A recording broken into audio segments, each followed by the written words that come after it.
Hello, everybody, and welcome to another Friday. It's Friday. For me, it might be Thursday night for Eastern States people in the States or people around the world, but it's Friday for me. So Friday is Fundamentalist Fails time again. And I want to thank you for joining me to this very special episode because this is actually a follow-up, which is amazing. I do love it when people do respond to me and give more arguments in response to my own, because then I can go back and I can actually have a back and forth. So we encountered David Yarbrough. I believe I butchered his name, so I apologize for that. A while back, maybe a few weeks ago, maybe a few weeks. I don't know. Time's become a blur for me. I'm sorry, but it's a little while ago, and he sort of was doing a review of Richard Dawkins and who was it? Piers Morgan on a show, doing a kind of back and forth interview. Now, I did a fundamentalist fail on Yarbrough, and sort of went through why his arguments were an argument from ignorance or God of the gaps, and why that's a particularly weak argument. And he did a response video, which I absolutely love. And just first up, what I want to say, if Yarbrough does watch this and does see this, I want to say, hey, maybe we should just have a debate. You know, if you think that you've got really good arguments and I think I've got really good arguments, I think that sort of having a debate and a talk about, you know, why arguments are good or bad is a really good idea. So I want to, you know, okay, I'll be a bit of a debate bro. I challenge you to a debate. I kind of feel awkward about that, you know, like I don't like to pressure people into debates, but at the same time, this is a really slow way of getting ideas back and forth. And I'm not, you know, usually doing fundamentalist fails on the same person again and again. So you know, it's a special one. David, you're special. I gotcha. And first off, I do have to apologize to David Yarbrough. I did get the wrong church. I thought he was part of the Bridge Fellowship in Texas. As it turns out, he's actually part of the Bridge Fellowship in Texas. And I'll sort of show that as I go along and come out. But, you know, unrestrainedly, I do apologize for getting the wrong church and making some conclusions because of the doctrine of that church. So I absolutely apologize for that. It was not intentional. And I'll explain why I came out to that one when I go through it. But yeah, Alex, good to see you. Pragmatic Crystal, always a pleasure. I think I might just get started, but that's one of the things that I do want to apologize for. I really did work in good faith. It does make me concerned that he thinks I was being deceptive or lying, because I really was not trying to, and I do apologize unreservedly for that. My confusion, all my fault, absolutely. You know, and I do apologize for that. However, it's interesting because when I sort of pointed out that the doctrine of this other Bridge Fellowship in Texas had sort of anti sort of same-sex marriage and things like that, I would like Dave to sort of say, hey, yeah, I affirm the right of same-sex couples to get married, and, you know, trans rights would be nice if he is indeed sort of a very open, non-denominational pastor. So this might be mistitled. He may not be a fundamentalist, because I kind of was working on the assumption that there was only one, the Bridge Fellowship in Texas, which I'm not sure if they should use the Bridge Fellowship, like the as the definitive article. Maybe it should be a Bridge Fellowship, because apparently there's multiple of them with nothing to do with one another. That's weird to me. Maybe it's normal in churches.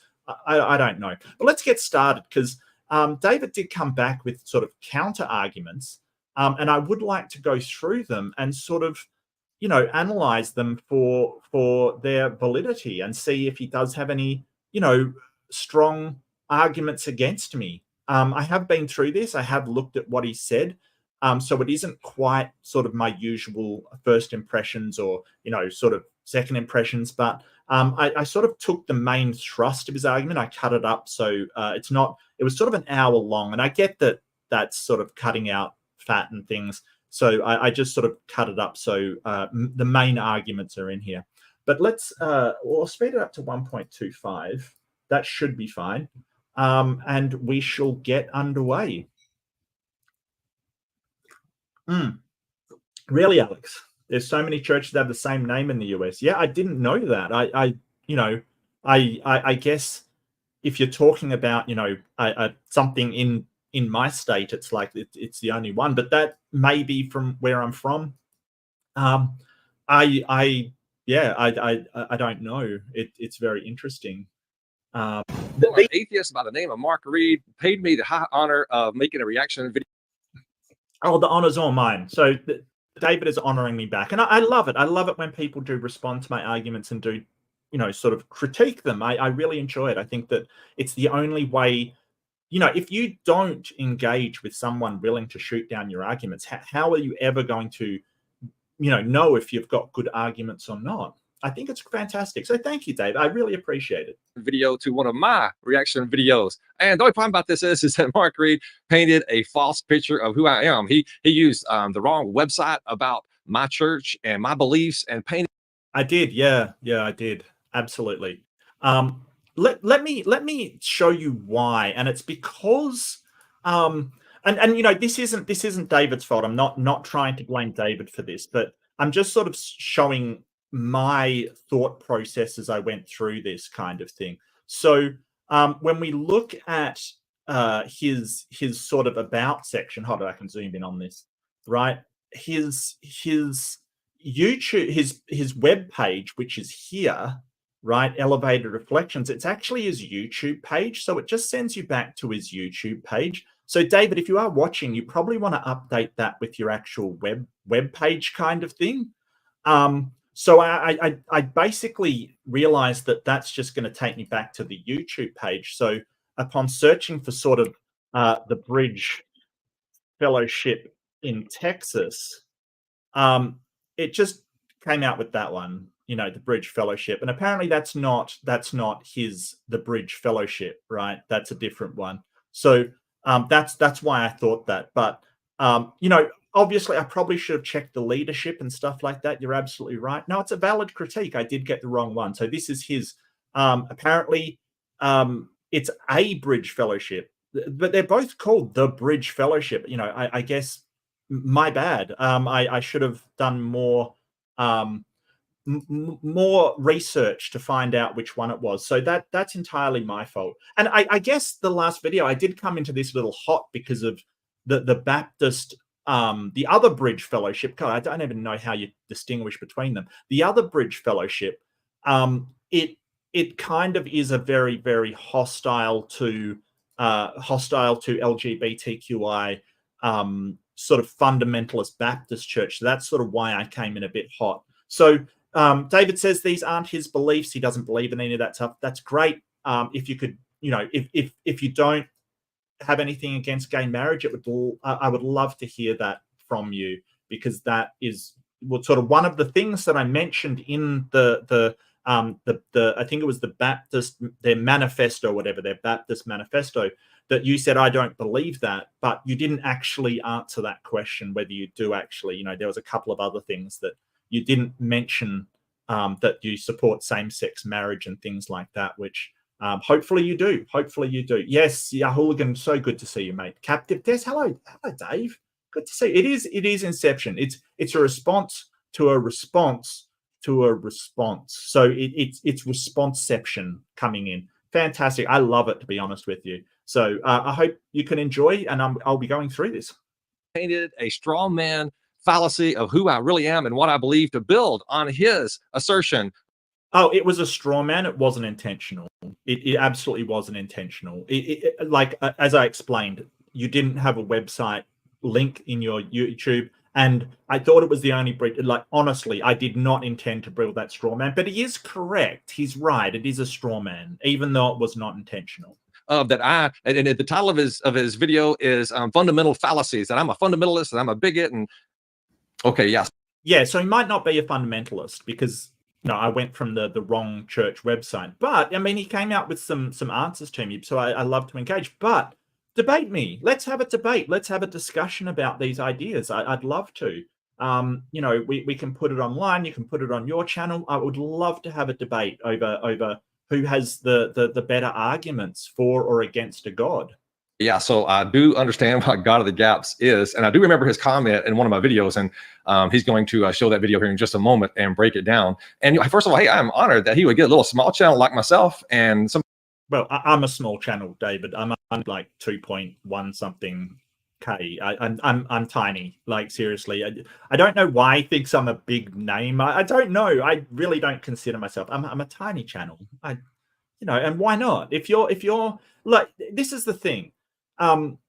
So Marcus Aurelius used to he used to have a slave that that sort of served him, that he would do philosophy with, arguments for and against all of these things.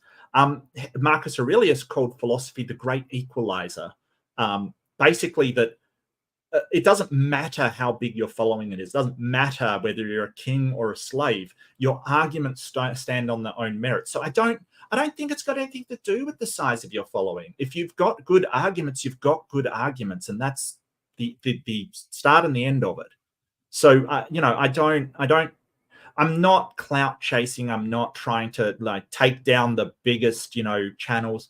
No, I just address the arguments and the arguments alone. So and plus I'm tiny. What are you talking about? I've only got like maybe 500 people more than you. It's not a great big deal, David. Seriously, I don't know. Somebody that's so insignificant and little influence, and he would make a whole entire video about me, or at least what his perception of me that he wants you or other people to be thinking that I am, which you will see here in just a moment. It's a little bit dishonest about who he says that I am, and I'm going to point that out in just a moment. So their kingdom. Yeah, so I unreservedly apologize. That is entirely my fault. I got the wrong church.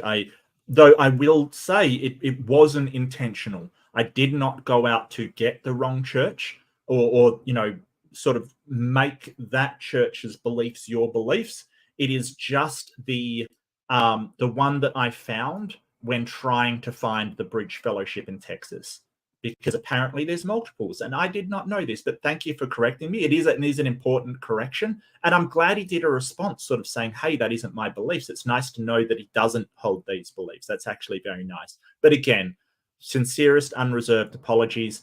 That is my fault. I found the wrong church.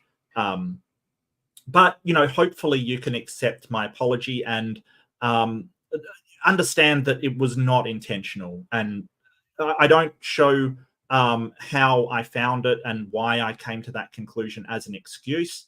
I should have done more research. It's just trying to get you to know that I did not do that with any intention to misrepresent your beliefs. So that's my bad. Absolutely. Kingdom purpose is God's purpose for them, which is kind of weird. You're not helping them find their purpose as they choose. That's not weird to us that believe in the Bible, because Jesus said he came to set up the kingdom, and he is the king of the kingdom of God. So for us, with a biblical worldview, that is not weird at all. But I would understand how Mark Reed, being an atheist, I don't understand how that would be weird to him. Yeah, maybe I should expound on that, because in order to sort of find your purpose, your kingdom purpose with Jesus, you first got to have a purpose of being a Christian. Like, it's still up to you. That's what, maybe I didn't explain that well, but that's what's weird to me. Like, you've got to have a purpose of becoming a Christian before you find your purpose in Christianity. Like, it's still up to you. So I don't know. It's just a bit weird to me, but that's okay. Like, as he says, I'm an atheist, so I won't understand that. That's okay. I get it. So what is Bridge Fellowship? This is the Bridge Fellowship. Okay, so let me just stop it right there. That is not my church. And he's right. That's not his church. Yeah, he's right. I made a mistake, and I sincerely apologize. That's my mistake. Absolutely. I mean, what he is showing you right there. So this is the whole problem, is that he's going to build a straw man right here. Why? Okay, so it's like I get that it's a straw man. It is a straw man. It's not intentionally done. It's not me trying to make you out as anything. It is an honest mistake. His congregation is on the opposite end of Texas from the church that I thought it was. Well, I mean, it's still the Bridge Fellowship. I should have researched more. I really should have. And it's important. Like, I'm human. I mess up, sure. It's important to acknowledge when you've made a mistake, and that's my mistake. I completely my bad. Hey, Ruth, good to see you. He would do this, because it definitely has to be intentional on his part. to do this, to use a whole different church. Now you watch what he says right here, and you'll see why he uses this website instead of my church's website. This is not my website. Hey, I tell you what I'll do. I'll just take you to my website and we'll look at the beliefs on my. Yeah, no, it wasn't intentional. It's just yours was the Bridge Fellowship that came up in Google when I tried to find it. If yours had been first, I would have been going to yours. It's just in the search engine, that was the first one. And so I guess maybe understand that I've never been a theist. I've never been in a church. I went, oh, that is the one. I didn't even think to look at the membership or the leadership or whatever. It's a fair point. You're absolutely correct, but you're wrong that it was intentional. I would never do that. I want to engage with the actual arguments, not a straw man version. But he's right. It is a straw man, but he's wrong that it is intentional. It certainly was not.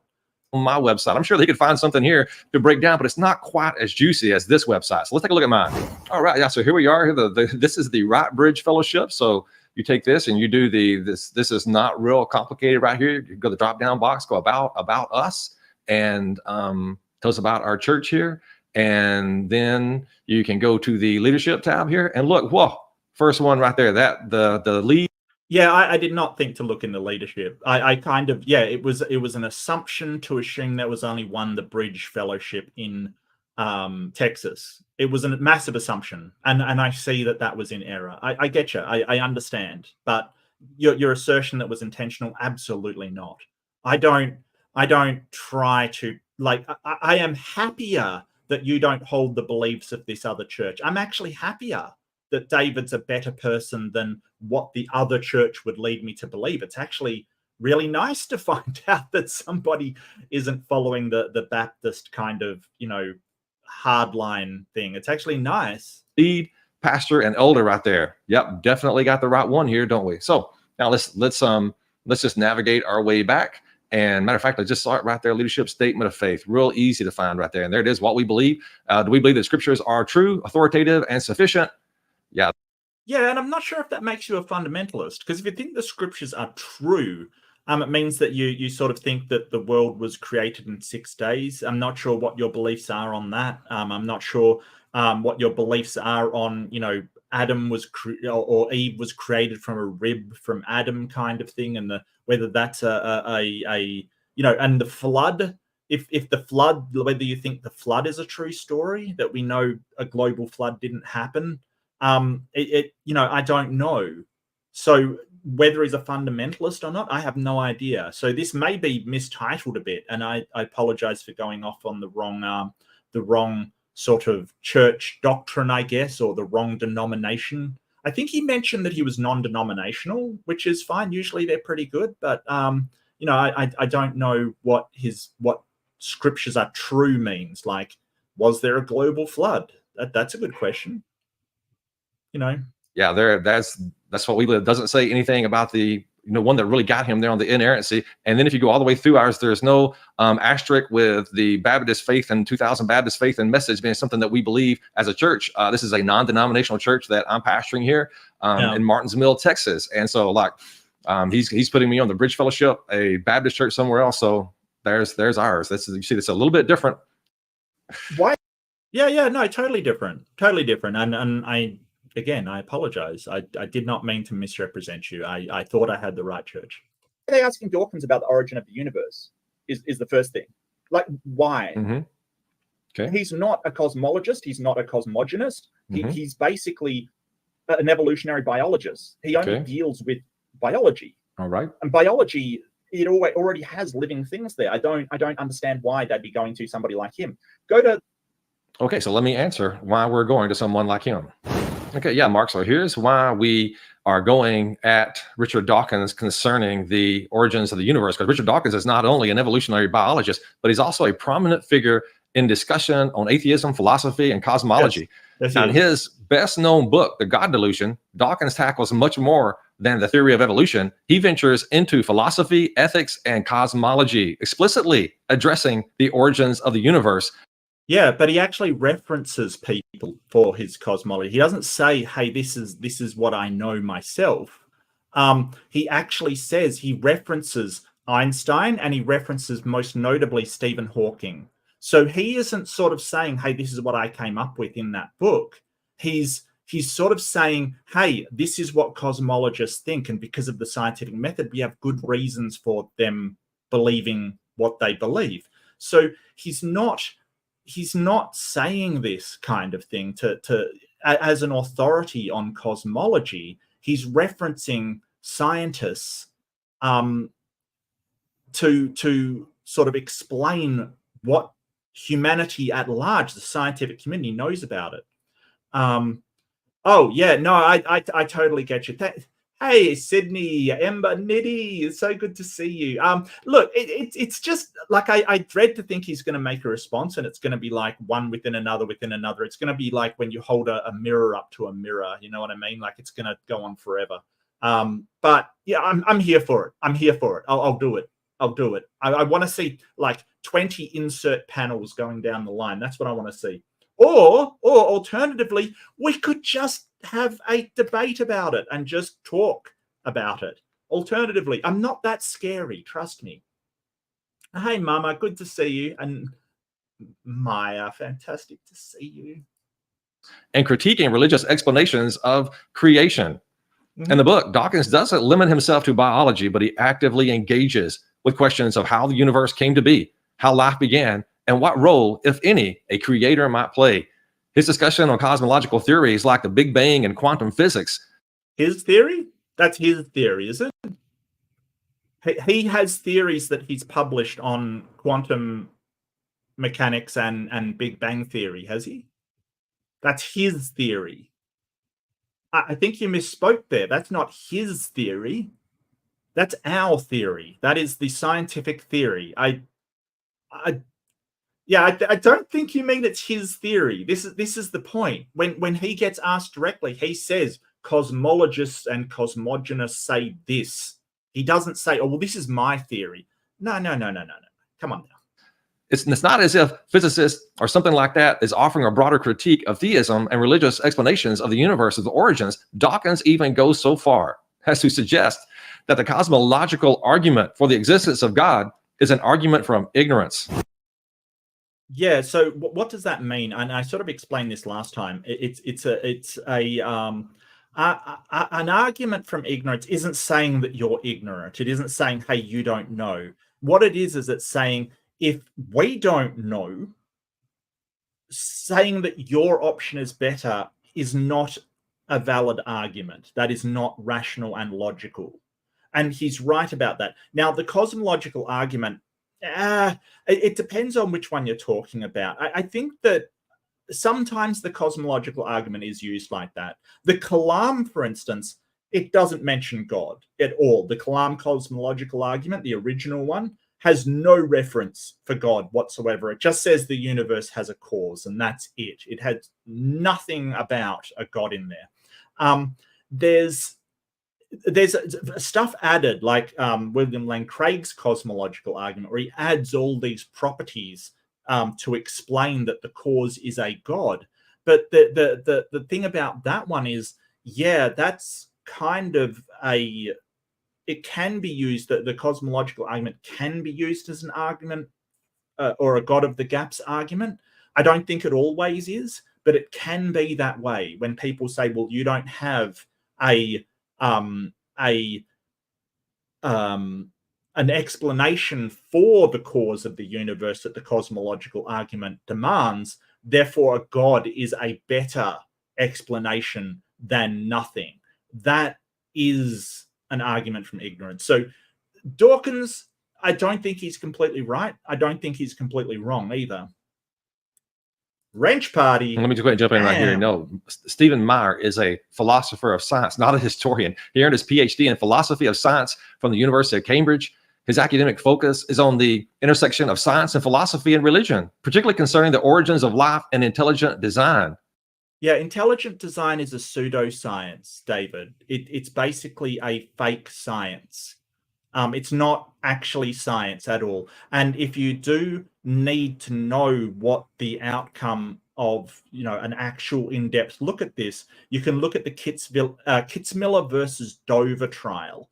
So the Kitzmiller versus Dover was basically a trial on whether intelligent design could be taught as a science, and it was soundly rejected, incredibly rejected, because it does not meet the criteria of what a science is. So the fact that he is an intelligent design guy doesn't add to the idea that he should know where the universe comes from. No, that's not the case at all. The fact that he's a philosopher of science and not a historian, I think he's done historical things. I mean, I looked it up briefly, and I think I relied on sort of Wikipedia to just tell me what he did. Maybe it was wrong.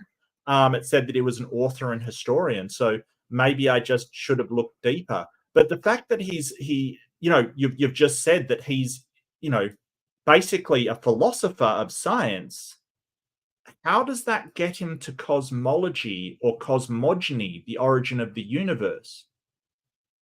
How does that get you there? Like, I don't. Yeah, no, it says that he's an author and historian. He may be like, yeah, he has a Master of Philosophy, Doctorate of Philosophy, sure. But when you're talking the origin of the universe, yeah, you can sort of give philosophical statements, but when you're talking about it, somebody like a scientist, you really want to be going to somebody with a scientific background, and he can sort of wax philosophically on the origin of the universe all he wants, but he's not producing scientific evidence for it or any kind of evidence for it. He's just sort of making arguments. And it's really important to understand the difference between an argument and evidence, because you can sort of come up with arguments all day in philosophy, but they don't actually get you to the truth of the matter. All they are arguments. Some may, a deductive argument may, but no one's making a deductive argument for sort of God at all. Nobody is, because a deductive argument would require you to eliminate all other possibilities, infinite possibilities. It's just not something you can really do. I mean, Stephen Meyer, he is known for his work in intelligent design movement, and he's got books. Yes, he is, and that is not a point to his favor. Intelligent design is a pseudoscience. It is. Look up Kitzmiller versus Dover. This was put to the test, and the verdict was it is not a science. I'll just see if I can find the criteria that they laid down for a science. And so science is methodological naturalism. So it's got to be rooted in what we observe in the natural world around us. That's what it has to be. So you can't sort of, the fact that intelligent design is simply creation science under a different name isn't going to get you over the line. It just isn't.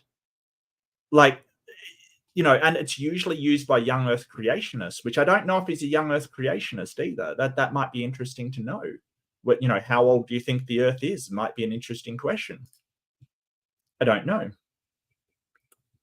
I don't know, Alex. I thought you might be. Sorry, wrong one. Yeah. I don't know. I think maybe. I think maybe that Behe, Michael Behe said that if you allow intelligent design into schools, the same criteria could be applied to things like astrology, for instance, or what was the other one? I can't remember the other one. There was another example they gave. So he had to admit, I think Maya may have admitted that there was no published paper for intelligent design, which is also true. Not a single published paper for intelligent design can be referenced at all. And I don't know how you would do experimentation for intelligent design. It seems like an unfalsifiable proposition to me, but come up with an experiment. Go for it. The signature in the cell and Darwin's doubt. Yeah, they're books, mate. Anyone can publish a book. I can show you a book on aliens. It doesn't give the author more credibility. Stop going to books for credibility. Because Stephen Meyer, while he publishes all of these books, what he doesn't publish is scientific papers. That's what he doesn't publish. And that's really where you get the rubber hitting the road, because I can publish a book tomorrow about how fairies are definitely causing my keys to get lost. In fact, I plan to. Heads up, Amazon, unpublished. Anyway, that's a joke. I'm not doing that. But anyone can publish a book about anything. It doesn't mean that as much as you think. My wife's published books. It doesn't mean as much as you think. It's when you publish papers, have them peer reviewed, and they go into a respected journal of science, that's where you're actually getting to scientific credibility. Where he critiques aspects of evolutionary theory, just like what we see Dawkins here talking about. That's the problem. He's a philosopher. Why is he weighing in on evolutionary theory? He's not even a biologist. That's the point.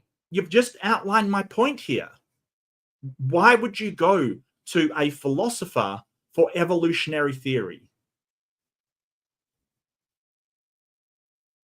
And he advocates for intelligent design based on scientific evidence. No, he doesn't. No, he's never published a paper. What scientific evidence does he have for intelligent design? No, he's basically said, well, it looks designed. It's the teleological argument. That's all it is. It has the appearance of design. That's it. His arguments drawn from biology, information theory, and physics.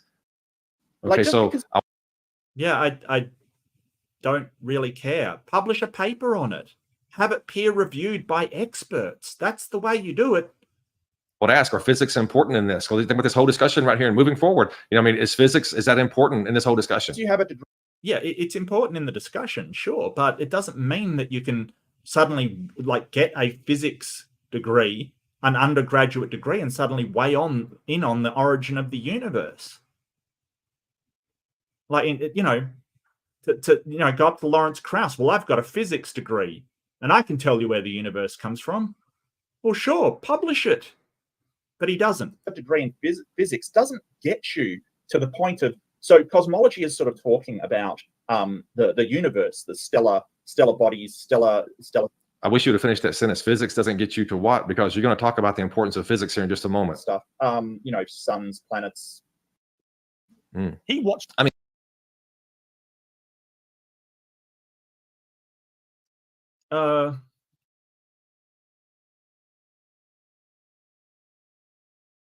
Yeah, living proof. I honestly don't know, mate. I honestly don't know where the universe came from. I suspect, and I think I lean towards it being a natural process, but I don't know. I wouldn't claim to know. That's the thing. I mean, this is interesting to me. I mean, once again, I see Mark here. He's framing Stephen Meyer in a different light than what he really is, just like he did me when we started off the whole video about showing a different church that I didn't even pastor and framing all these beliefs that I don't even believe. But Stephen Meyer hasn't published papers. He isn't a scientist. He doesn't work in that area of biology. He doesn't work in the area of cosmology either. That's the whole point. That isn't framing him wrongly. It's just you're trying to make it out that intelligent design is a science, and it is not a science. It is not. I'll find Kitzmiller versus Dover is the name of the trial. I really want to find the criteria for science that the judge decided on, because it's really good. It's actually a very good summation of what constitutes science. This has been a thing for ages. Oh God! All right.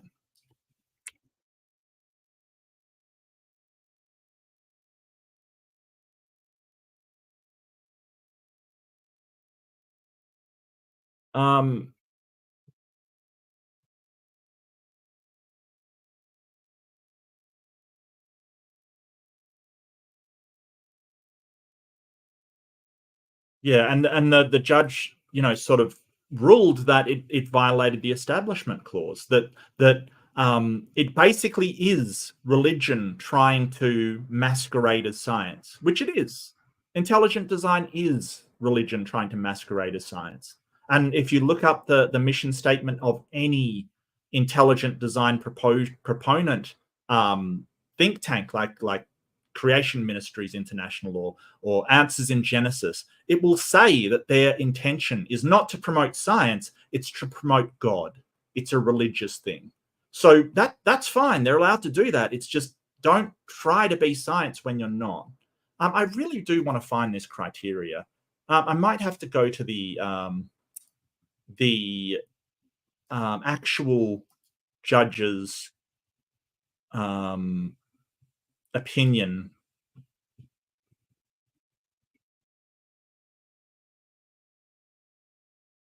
which is very, very annoying, but let's see if we can find it.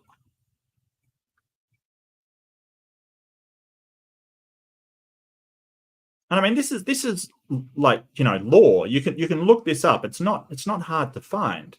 This is law. You can find the judge's opinion from it. You can find where all of the people have made a testimony, including Stephen C. Meyer.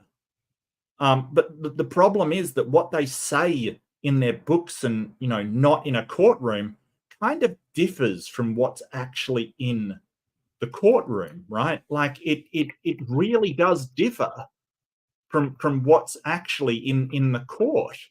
That they sort of say, hey, there's no papers for science, for intelligent design in science. There's no criteria that would not allow things like astrology and fairy studies. But they never actually present any kind of scientific evidence for their own, you know, hypothesis that God did all of this stuff. This is the thing. Just so he's written several books that presents the evidence behind God as a creator of the universe. I mean, that's to say that he never does. Man, you're painting with a broad brush right there when you say never. Somebody, yeah, he outlines it in a book. If his evidence is so good, why doesn't he publish it in a paper? Right? Scientific evidence is what I said, not just evidence, scientific evidence. Scientific evidence has got, you start with observation, move to questioning, then you do a hypothesis, you do testing and experimentation, you do publishing and peer review, and then finally, if all goes well, it moves to a theory. That is scientific evidence. It goes through that process. Right? He doesn't present scientific evidence. You can't just say, well, he says this in a book, that's scientific evidence. No, it's not. It is not empirical scientific evidence. I'm sorry, it's just not. Just because he puts it in a book doesn't make it scientific. Absolutely not. Somebody who believes in fairies could say, hey, there's a problem with the Big Bang model. Man, I tell you what, the Dawkins should be very proud. I just said he must be, if he's watched any of your videos, he must be very proud, because y'all, the whole God of the Gaps and talking about the fairies and the Sky Daddy, man, that would make all of you guys that repeat that, man, Dawkins must be very proud that you guys.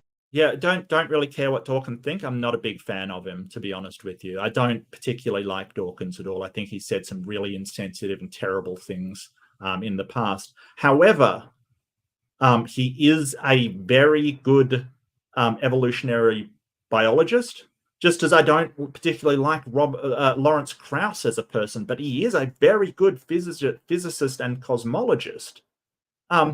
You know, the whole idea of, well, you agree with him, so he must have you in his pocket, that the suggestion you're making there is terrible. Like, I don't know.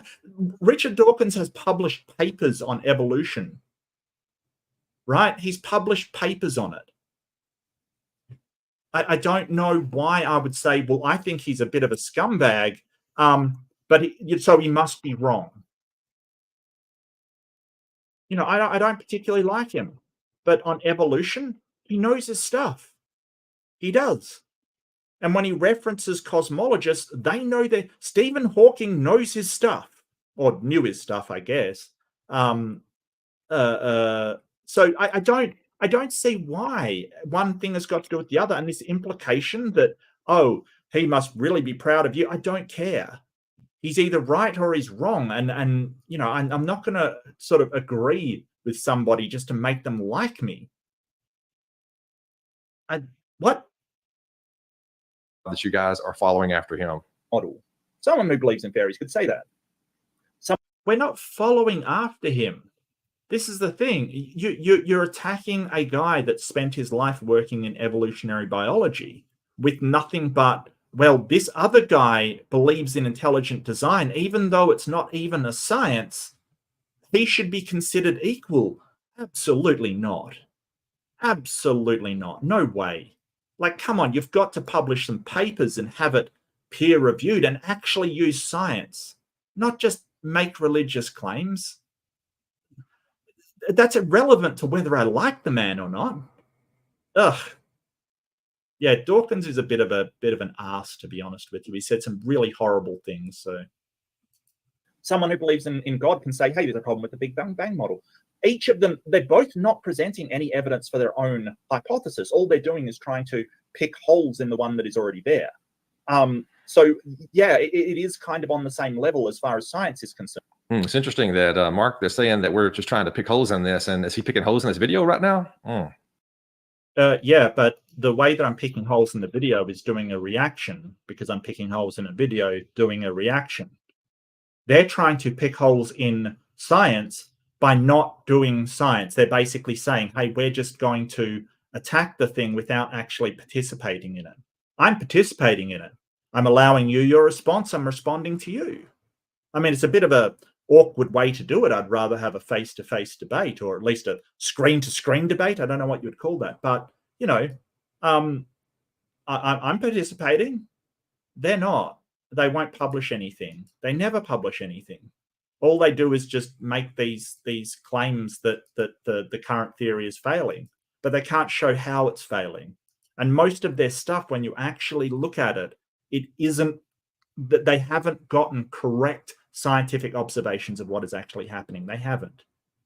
You can point out sort of Sanford's genetic entropy for that one. You know, there is no such thing as genetic entropy. It's not happening.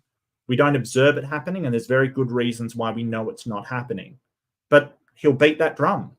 He won't publish anything on it, but he'll beat that drum. Interesting right here. You know, he is, Mark is, if you're watching this, you're pointing out the people that are, who are gifting you money there. So you're making money off this video. That's great. Glad to see that you're making money. And I think that you should. No problem with you making money off this video. I don't think there's anything wrong with you making money off this video, but let's just keep that in mind as we move forward, that you are making money off this video right here that you have put together. Okay, so that's called poisoning the well. You're basically pointing out something that I'm doing and saying, hey, don't trust me. And before you say, well, he didn't explicitly say that, I mean, come on. Like, keep in mind he's making money off this video. Well, if that's the case, and quite frankly, I think that sort of putting up things like memberships on my YouTube, I mean, I don't even have a Patreon, to be honest with you. I don't have a Patreon. Most YouTubers do. I just find it all very awkward and inconvenient and horrible. But you know, we don't. The whole thing is that if we're going to use the same thing, and this is what I talk about with intellectual consistency. If we're going to say, hey, making money, you know, keep that in mind. You shouldn't trust them, which is your implication there. Let's check out the Bridge Fellowship, because I believe you make money off your YouTube channel, or I would imagine so. Maybe I'm wrong, but this is his 4 ways to give.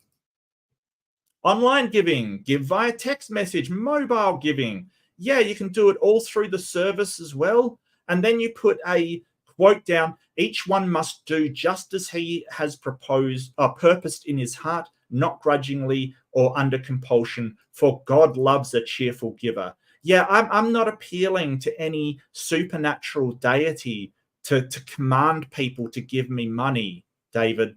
That's you. So if we're talking about who is asking for money here, are you seriously with a straight face going to say, oh, keep in mind he takes money? How much do you take? And I don't tell people they're going to burn in hell or God's going to look down on them if they don't give, which you're doing by putting this thing here. You know, we believe that giving financial support of the chat is both an act of both worship and obedience. Not only does it allow the Bridge Fellowship to further its mission, it is a demonstration of each giver's heart and relationship with God. Really? They're going to have a better relationship with God the more they give. No, I get you. Yeah. But if next time, David, if any of his watchers are watching this, next time David's passing around the collection plate, David doesn't like people getting money for their stuff. So please ignore it. Don't give him money. He doesn't like it. So, well, I mean, he said that he has no problem with it. I guess I am sort of, being a bit straw man, but the implication is because I take money, I shouldn't be trusted. That's the implication here. And I think that, I only have one way to give. You got 4. So who's the one taking money? Well, who should we be wary of?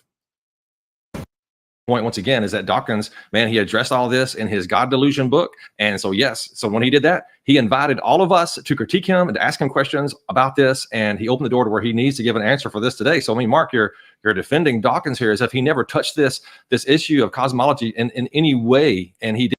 Yeah, no, he did. But what he did was referenced cosmologists like Stephen Hawking, right, in his book, The God Delusion, which God Delusion isn't my favorite. It's kind of very, it's a bit militant, but, he does address it there, but says, this is what Stephen Hawking, this is what these cosmologists have told us. So my problem isn't that he's being asked. My problem is that when he answers, the cosmologists say this, that you're going, no, what do you think? What's your opinion on it?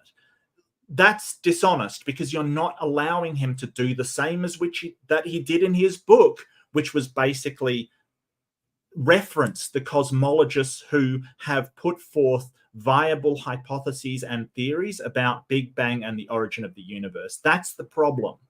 It's that you're not allowing him to defer to the experts that he trusts. You're basically putting him on the spot of having to come up with a novel idea for it. No, so you're wrong. He didn't say, and the way that he's pointing it as this is Dawkins' theory of Big Bang. No, it's not his theory. No, and it's not any one person's theory. And he did the origins of the universe. He did in his book, The God Delusion. But it's just this whole idea of, oh, well, you're a prominent atheist. You've got to know absolutely everything. That's because he put this in his God Delusion book. Yes, but he referenced who it came from. He didn't say, hey, I know this because I know it. He said, these cosmologists have this understanding of cosmology, or cosmogony, I suppose, is what we're talking about. He didn't just say, hey, this is what I personally believe, and that's it. So sort of leveraging that against him is kind of really weird. That's why we're asking him to give answers to this. And he was just making it clear that this wasn't coming from his own research, which is what scientists do. They don't say, hey, I don't research this, but I'm going to give my opinion, which conflicts with the rest of science. That's not what they do. It's really weird that no one's allowed to speak on this, or else they need their own theory of Big Bang theory. Like, what are you even talking about? If I was to speak on it, I would say, hey, Sean Carroll says this, Lawrence Krauss says this, Stephen Hawking says this, Einstein says this about life. I wouldn't be saying, hey, this is my own theory, because I have no expertise in the field. But you're expecting him to, and that's the problem. It's kind of like this, well, if he mentioned it, he should have his own ideas. Really? Why? Absolutely everything. Mm-mm. No, we're not expecting him to know everything about everything, Mark. I don't think so. Yeah, we don't either. But well, it's funny because you claim to know the origin of the universe. You claim to know everything about everything. Didn't God do everything? Isn't that an answer for everything, as you pointed out in your video? Well, I mean, so one thing, once again, that Mark is totally misunderstanding here is that my channel is a Christian channel. We're coming from a Christian biblical worldview. the people who subscribe to my channel are Christians. So to us, we do want to hear what a theologian has to say about this. But I understand, Mark, man, listen, if you're watching this, I understand this. You are an atheist and none of this matters to you. And that this is illogical to you. I mean, like, this is laughable to me that you would say this, because I fully get it that you would not subscribe to anything what I'm saying right here. But for us that are Christians, we want to. So like, you talk about the disciplines of physicists and scientists and all this. So we have disciplines within theology, whereas there's some people who spend their whole life studying theology. Yeah, so it does matter to me, because the way that we think and the way that we get our information, our beliefs and knowledge affects what happens in this world. So people voting right now will decide whether we keep abortion or whether we sort of have evolution in science, or whether we have a Christian doctrine country. And that's mostly in the US, sure, but it still does come up in Australia as well. The whole idea that somebody's beliefs, if you think they're flawed, has no effect on you whatsoever. And don't get me wrong, you're entitled to your beliefs. I wouldn't say you don't have a right to them. But if you're going to claim that you have knowledge of a supernatural being and you want me to believe it, or you're saying this as a fact, you can't just put it out there and go, well, you're not allowed to criticize me. You're not allowed to look at the way I came to this information, or the lines of thinking that led me to this information. That's what critique is for. It's to go through and say, do you have a rational reason for believing this that should convince others? That's the whole point. And I would hope that if I am being irrational, that someone would critique me and say, do you have a rational reason for this? You don't, and here's why. That would be great, because I don't want to be irrational. I don't want to get the wrong answers. And really what critical thinking is for is to find the most reliable way to find the truth about our reality. That's it. It's basically trying to be as reliable as possible. So, if you're putting a claim out there, a knowledge claim, which you are, that God created the universe, you can't then say, well, I don't want to be critiqued about that claim. That goes with the territory. It just is. That he is a miraculous God that isn't governed by the laws of science, but he's the one that set up everything and holds everything in order. He'd be the one that set up the laws that do govern science, but he does not subscribe to them. He is not under them. He is above them. He is transcendent. He's outside of them. How do you know that? Like, this is the thing. This is sort of more pre-sup kind of stuff. Like, oh, well, God is above the laws and he is there. And how do you know that?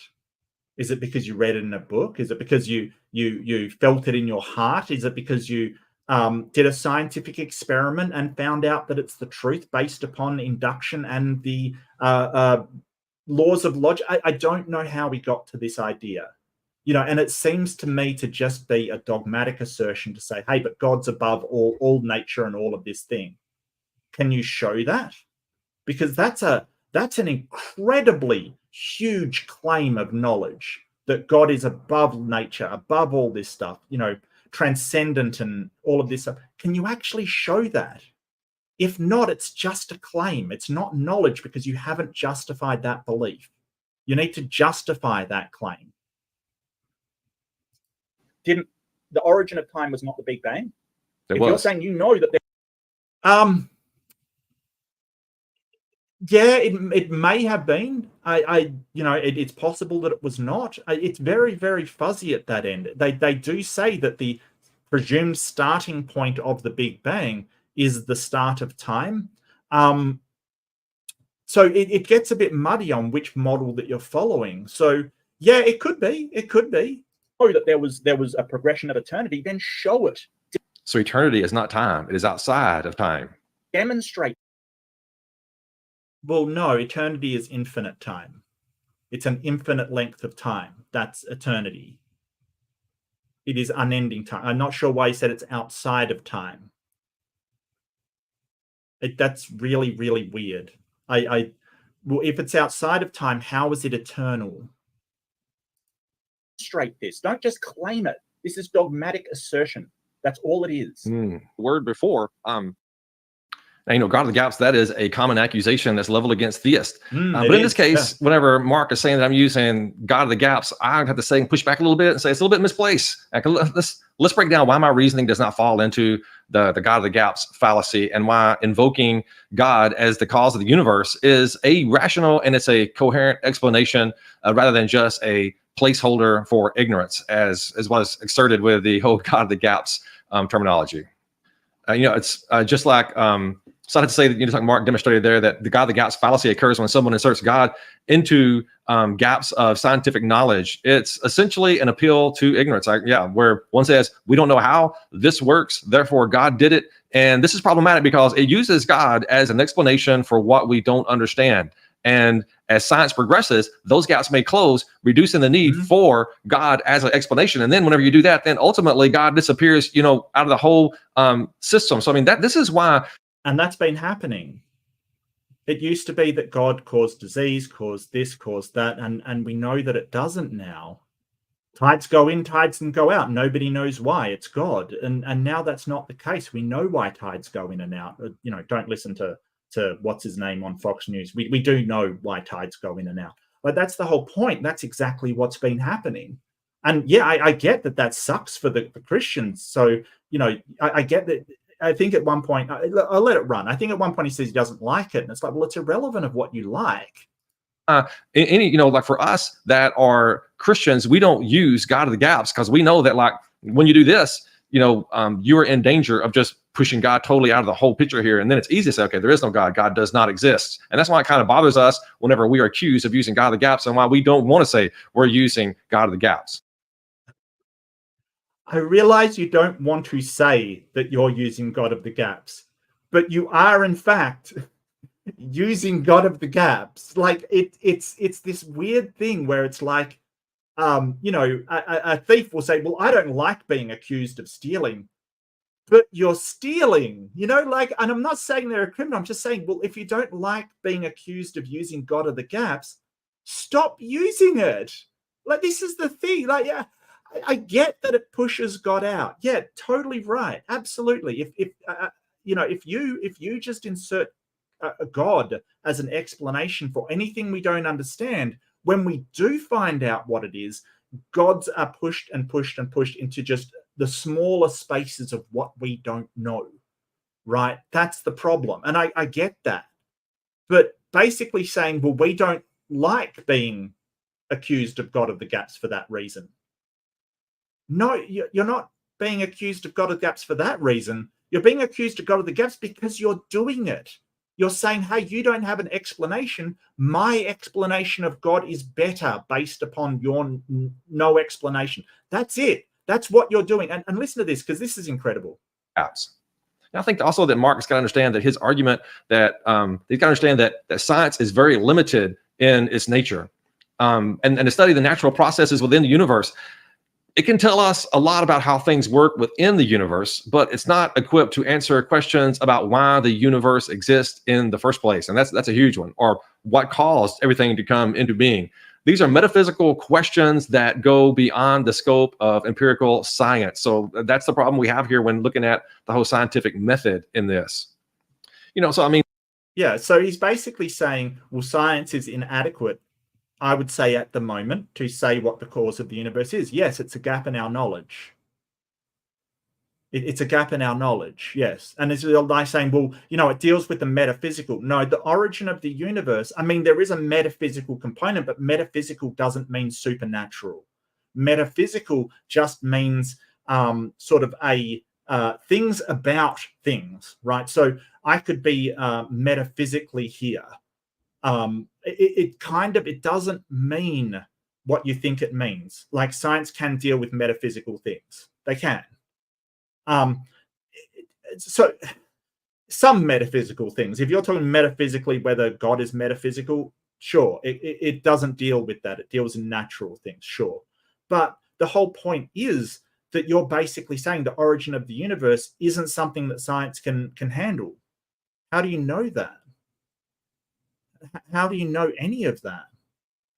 Like, it's kind of this, well, you've got a gap in your knowledge, but your thing can't solve it, so I'm justified in putting my God there. No, that's still God of the gaps. It doesn't matter whether the gap can be addressed by our current science or not. It's still a gap in our knowledge. Like, he's kind of saying, well, science can't tell us the origin of the universe, so therefore God. That's God of the gaps again. He's just repeated the same fallacy. So, I mean, by saying that God is the creator of the universe, it's, even if scientific knowledge someday pointed out that it could fully explain the processes within the universe, it still wouldn't be able to account for the origins of the universe itself. How do you know that? How do you know in a million years' time that we can't figure out the origin of the universe? How does he know that? I'm not claiming we will. We may never know what the origin of the universe is. Might never know. Like, I'm very happy to concede that that may be beyond our ability to work out. But he's saying we will never discover it. How do you know? People said that we will never fly. People could not comprehend us going to space. People never thought we could get to the moon. How do you know that we'll never figure out the origin of the universe? It just seems like another claim. It's just another claim. And even if we never figure out the origin of the universe, it's still a gap in our knowledge that you are putting a God into. So in order to rebut my sort of pointing out that his argument is a God of the gaps argument, the man has just reiterated the God of the gaps argument, this time saying, but we'll never find out what the gap is, so I'm justified in putting a God there. No, it doesn't matter if we find out tomorrow or we never find out at all. It's still a gap in your knowledge, and my ignorance of what fills that gap does not justify your answer in the slightest. You've just pointed out another God of the gaps, that you've just done it again. Woof. Itself. The question of why there is something rather than nothing, it's not a gap in knowledge. It's a fundamental question that requires a different kind of explanation. One that science alone, it's impossible for science alone to provide that. Well, they're turning away. And keep that in mind. It's impossible that this is his claim, right? This is the knowledge claim that he's making. It is impossible for science to figure that out. How does he know? How does he know? I wouldn't say it's possible for science to find out. I don't know if it's possible or not. We won't know it's possible until we do it, I suspect, or not. I don't know. It's very weird to make that kind of, authoritative claim that it's impossible, because a lot of people would have called a lot of things that humans have done absolutely impossible. Going to the moon. A few hundred years ago, that would have been impossible, right? Right. We don't know that that's impossible. Oh, yeah, if you want to look at my previous episode with David, and I sort of did a sort of diagram of it, living proof. It's not saying, hey, it's impossible that a God exists. It's not saying that at all. It's just saying that an argument that hinges upon you not knowing is not there's no reason why that makes it better by just not knowing, right? So as I pointed out in my previous one, if you've got other evidence, then that's a totally different story. That's not God of the gaps. That's a totally different story. But if all you're saying is, well, you don't have an answer, but I do, and that makes mine better, I'm sorry, it doesn't. And that's the fallacy. Away at the moment. And the reason why I think they're turning away, well, aside from the Yeah, it's interesting because he's saying that people are turning away right now. So maybe worldwide that might be true, that Christianity is on the decline. But I mean, the area where I live, Christianity is on the incline. I mean, there's more people going to church in the area where I live, more people coming to faith in Christ in my area than I have seen in my 24 years as a pastor. So it's on the incline in the area where I live. So it's not true for everywhere. Well, yeah, but I mean, I'm talking generally, like overall, people are leaving Christianity. It is happening. I can find Pew Research papers. I believe I had one on, people are leaving Christianity. Now, like locally, it may be true that people are going to yours. I mean, I do know that the more fundamentalist people are moving away from. I do know people are moving into sort of um, sort of spirituality rather than organized religion. That is happening. But I'm not talking about your specific church or your specific circumstances. Now, this is Pew Research from going up to 2019 on sort of religiosity kind of thing, where the hang on, I'll blow it up a bit. Where the red is Protestant, that's Catholic. Now, this is just the US, by the way, and nothing in particular. So that's the nuns growing on the grey. So they definitely are shrinking. But it's like saying, oh, the climate's getting warmer across the earth. And you say, well, but it snowed where I am. Nobody's talking about that. That's not what we're talking about. We're talking about the overall trends of people either leaving or going to Christianity. Now, I believe that Islam is growing as well. So, yeah, I don't know what to say to you. I've got research that shows that Christianity is declining. I'm sorry, I don't know what you've got except your personal anecdote. And I'm not claiming that your church isn't growing. I'm just saying that overall people are leaving Christianity, and I've got the data to back that up. That's it. And a question that I often ask is, what has a religion done to tell us about the world and the universe around us in the last 2,000 years? Okay, so pay careful attention to that question. What has religion done to tell us about the world and the universe around us in the last 2,000 years? Specific question, right? What has religion done? Okay, what has it done? And I don't mean just making claims and saying, oh, it was God that did this and God that did that. Because as we know from pre-Enlightenment days and the Dark Ages, that kind of thinking holds us back. If you're familiar with the Dark Ages and the Enlightenment, it is the rejection of God as a candidate explanation. Even if you believe in God, you can't explain anything with him that led to scientific progress. Really? And religions have not told us anything about the world around us. Anything. It hasn't told us anything. It simply says, hey, there was a guy died ages ago. You're saying the same thing you were always saying 2,000 years ago. Religion has done nothing to further our understanding of the universe. Nothing. Nothing.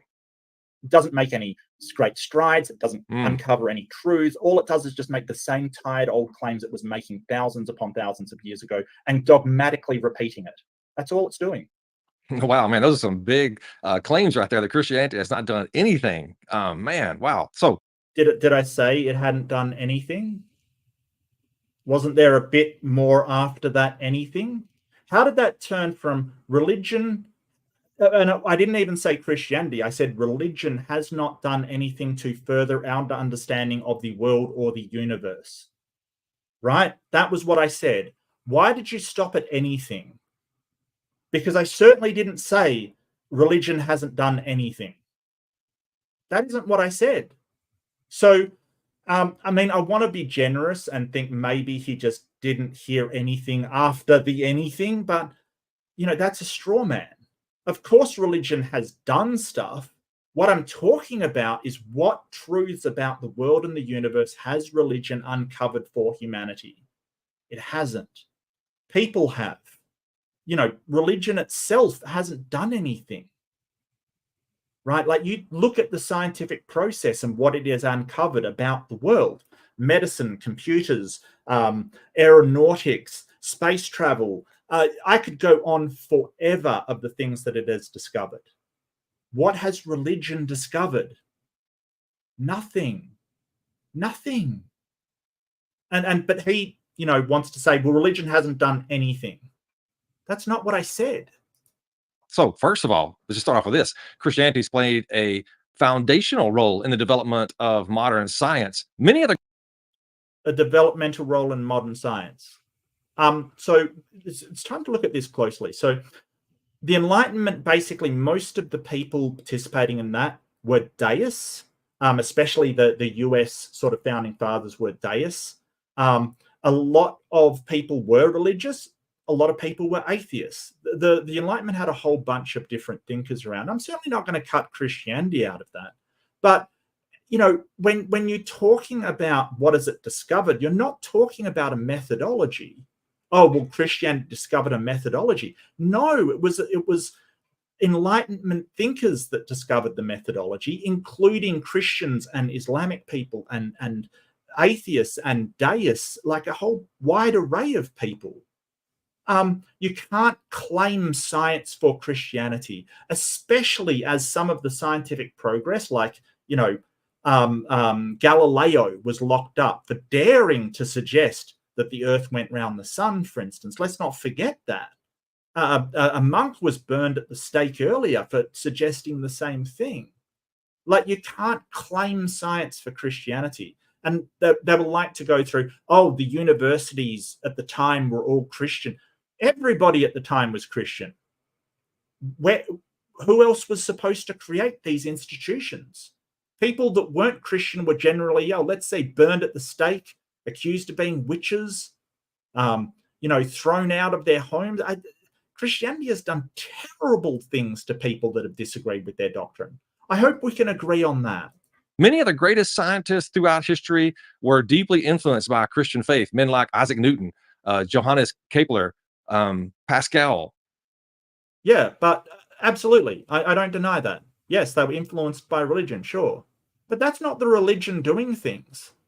That's not using the religion to discover things. Like you just said, they were scientists. They used science. This is the thing. When I make a declaration like religion has done nothing to tell us about the world or the universe around us, I love how he goes, no, that's wrong, and then goes to scientists using science to prove his point.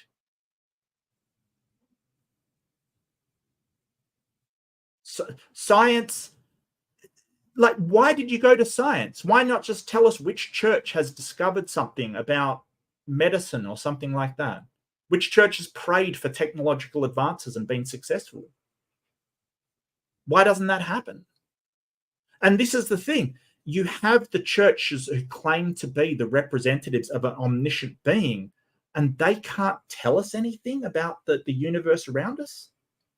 You know, it's people off discovering the Big Bang Theory and germ theory and all of this kind of stuff, but not the churches.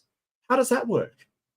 This is the whole point. You're basically saying, oh, yes, churches have discovered stuff. Let me tell you about all of these scientists. That was not what I said. So you're absolutely making a straw man. Just to mention a few right there. Gregor Mendel, the father of genetics. They were all devout Christians. Man, I mean, these. Yeah, all devout Christians, all using science, not religion. They don't use religion for their scientific investigations. They use science. That's the whole point. And they were pioneers in science, and their faith was not an obstacle to science, but it was. Yeah, and it wasn't the cause for their discoveries either. It was science. This is the thing. He's now taking it as Christians, like from religion has done nothing to make any discoveries about the world, to Christians have never done anything for anybody. I don't know how we got there. It is a massive straw man. That is not what I said. But it was rather, they saw it as a motivation to study the natural world, believing that it was created by an orderly and rational God. I mean, yes, they did. Absolutely. I'm not deluded. I know that they used this, faith as inspiration to participate in science. This is the whole point. They didn't go into religion. They went into science because it gets results. You know, it's kind of remarkable that you say, hey, religion hasn't done anything to further our understanding of this. And then he points out all of the scientific advancements in the world. Religion didn't do those. Like, you're misunderstanding Mate, I'm going to choose to believe it's a misunderstanding rather than an intentional straw man. I don't think he understands what I mean. I mean, Newton, for example, he saw his work in physics and mathematics as a way to understand God's creation better. I mean, Yes, but notably, he didn't bring God as an explanation or any kind of evidence or mathematics into his science. This is the thing. I don't know how to explain this any better. Like, you've taken it as Christians have never done anything to help science. Oh no, they absolutely have. I'm not deluded. Absolutely. But they haven't used religion to do it. They've used science. And I think you're just really adequately proving this by pointing out all of the Christians that when they want to discover something, they don't use their religion. They use science. So I guess thank you. I mean, so to say that Christianity has not contributed anything good, let's talk about the meat. He's talking, Okay, so do you see where it gets to? Christians haven't contributed anything good. Is that remotely what I said? Is that even remotely what I said? Right? How did it get from religions have not discovered anything about the world or the universe around us in the last 2,000 years to Christians haven't done anything good? How did you get there, David? I, I never said that. Of course, Christians have done things good. I'm talking about religion, the institutional structure around it. he's talking about the medieval times. He's talking about the medieval universities, many of which were established by the church, and they became centers of learning and advancement. And Yeah, the church was the one with the money, and nearly everybody was Christian in medieval times because it was incredibly dangerous not to be a Christian. Nobody expects the Spanish Inquisition. Do you realize there were witch hunts and the Inquisition in those times? Like, if you weren't a Christian, you were in trouble. Hell, you could be a Christian and still be in big trouble. Look at the Cathars. They were wiped out by the church for having blasphemous beliefs, and they were Christian. advancement understandings of philosophy, mathematics, and natural sciences. Man, these institutions, they laid the groundwork for the development of modern academia that we know today. And that's interesting to me to say it had nothing to do with the advancements of our world today. And then think about even No, I didn't say that the universities didn't have anything to do with the advancement of our work. I said the religion has not discovered it. Look, I'm just flogging a dead horse at this point. Yeah, this is a horrendous straw man of what I've said because he's gotten it to Christians have never done anything good. Maybe he's insecure about the contribution of Christians, but that is not what I said. I'm aware that Christians have done good things. Thank you. Yes. about even just let's go beyond science, and Christianity has had immeasurable impacts on humanitarian efforts and the moral framework of many societies. The Christian faith has been instruments in advancing ideals of human dignity, equality, justice. I mean, these principles have deeply influenced the development of human rights. I mean, the whole Western culture that I live in, our whole framework is built on the Judeo-Christian worldview. I mean, No, it's not. No, it's not entirely built on the whole Judeo-Christian worldview. That is what the Christians say, and it is not, because the US was founded as a secular country, right?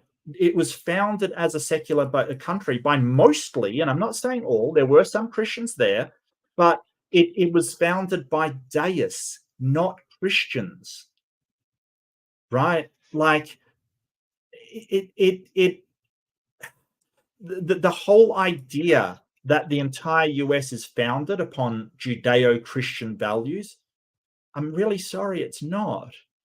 I mean, democracy itself was originally an ancient Greek thing. And yes, it looked very different in ancient Greece, but we call it democracy because it came from ancient Greece. Like, we don't base everything on Judeo-Christian values. A lot of the values that we do have, like, for instance, the social contract theory and things like that, it isn't a Judeo-Christian value. It isn't. There's a lot of things we have that isn't based upon Judeo-Christian values. Dear me. There's a lot of things we do, but a lot of things we don't, and a lot of things we've given up.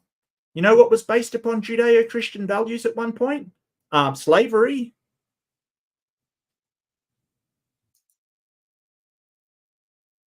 A lot of Christians in the South owned slaves. I hate to break it to you. The KKK was kind of very Christian. Just saying. The South referenced God as their right to own slaves. Just saying. And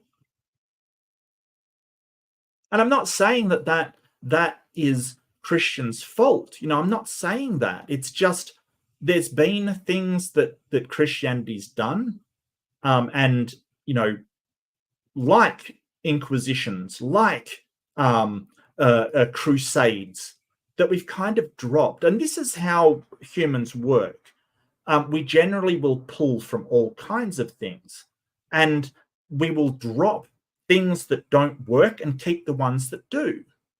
But sort of claiming your entire society as Judeo-Christian is nonsense. Absolute nonsense. Just because there's some values in it, predominantly from the religion that was absolutely flourishing through that culture at the time, doesn't give you a right to claim that culture. It just doesn't. It's not a Christian value. They would argue it is missing mod. That's the point. They argued it was, and they were certainly Christians. So I don't know what to tell you. Yeah, I don't know what to tell you, mate. To say that it hasn't, man, that to me is just, I can't believe that Mark would make those assertions about Christianity. Just think about this. Think about institutions like the Red Cross, Salvation Army. There's countless others. So many hospitals. It's just. Yeah, so the Salvation Army and Red Cross, they haven't discovered anything about our world or the universe. If so, what have they discovered? This is the thing. He's gone now to, there's nothing that religious people or religion does that's any good at all. That's not what I said. So when you start claiming that, hey, you're wrong because of Salvation Army and Red Cross, they do fantastic work, really a lot of good. They're not making discoveries about the nature of the universe. I'm sorry, they're just not.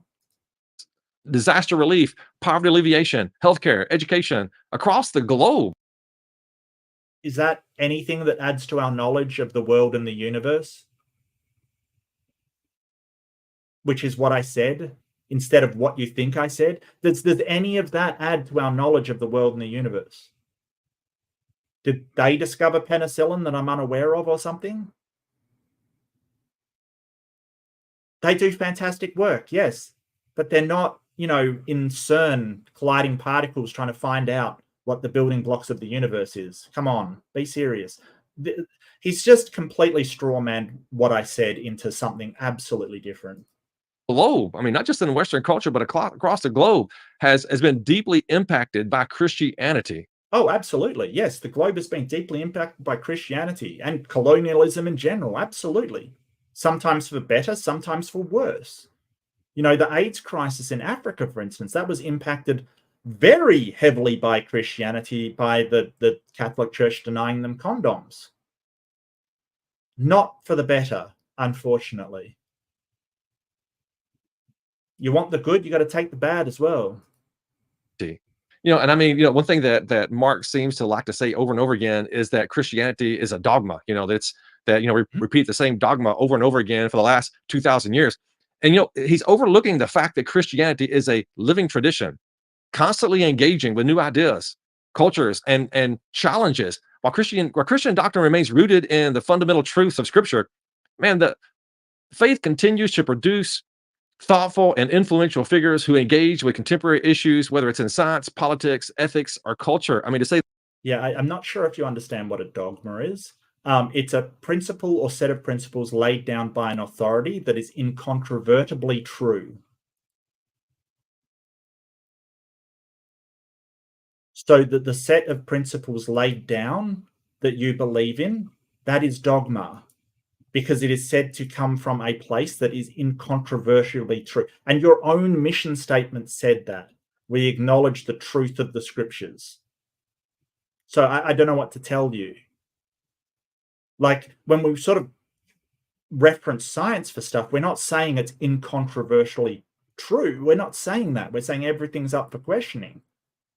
Boy. Yeah, it's sort of this, well, it's not dogma because we adapt to the times. Yeah, religion does adapt to the times. Yes. Yes. It kind of has to. But sort of religion's always kind of late to the party when it comes to moral values, or usually, I won't say always, but usually late to the party when it comes to moral values. Usually, like the Catholic Church has to be pulled kicking and screaming into the 21st century when we sort of make it so they can't persecute gay people anymore. We can't persecute trans people anymore, and they still won't agree until an overwhelming majority of people force them to change their minds. I mean, think about how it used to be a few hundred years ago. If you were homosexual and you got caught, you were killed. Wasn't sort of a, well, you're a sinner, you know, come along to the church. You were killed. I'm not sure why you think you're at the forefront of this, you know, progressive thought. Churches are usually, not always, but are usually very conservative. They're not progressive, in my opinion, for good reason. I mean, to say that all of these advancements had nothing to do with Christians or Christianity. Did I say that? No, I didn't. No, I didn't. I never said all of our advancements have nothing to do with Christians or Christianity. Never said that. So stop straw manning. I said, what's the religion done to discover things about the world and the universe? Wow. Christianity, that's a man. He is painting with a broad brush right here. No, I'm not painting with a broad brush. You're painting me. You're taking my brush and painting massively broadly. There's something that I didn't even say. Wow. Here on this. Wow. Think about this. Modern Christian thinkers like Francis Collins, the excellent example, Francis Collins, former director of the National Institute of Healthcare and leader of the Human Genome Project. And people like him, they have contributed significantly both to science and to the whole science and faith discussion. Yeah, no, I'm a big fan of Francis Collins. He worked in the Human Genome Project and was instrumental in us mapping the human genome. I'm a big fan of Francis Collins. And what he says, right, about science and Christianity is that Christians can participate in science, same as everybody else, right? They absolutely can. They're just as good at science as anybody else, but they don't bring God into science. He keeps his God belief and his science and biology separate and really advocates for the separation between the two because the God belief does not enter into the scientific process. So you might want to take a page from his book and understand why he says that he believes in God, but he doesn't reference it in his work. I think you brought the perfect example.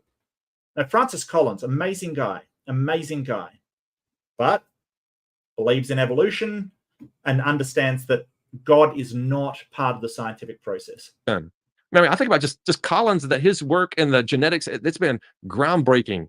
And his book, The Language of God, explores the harmony between science and the belief in God's extraordinary book as well.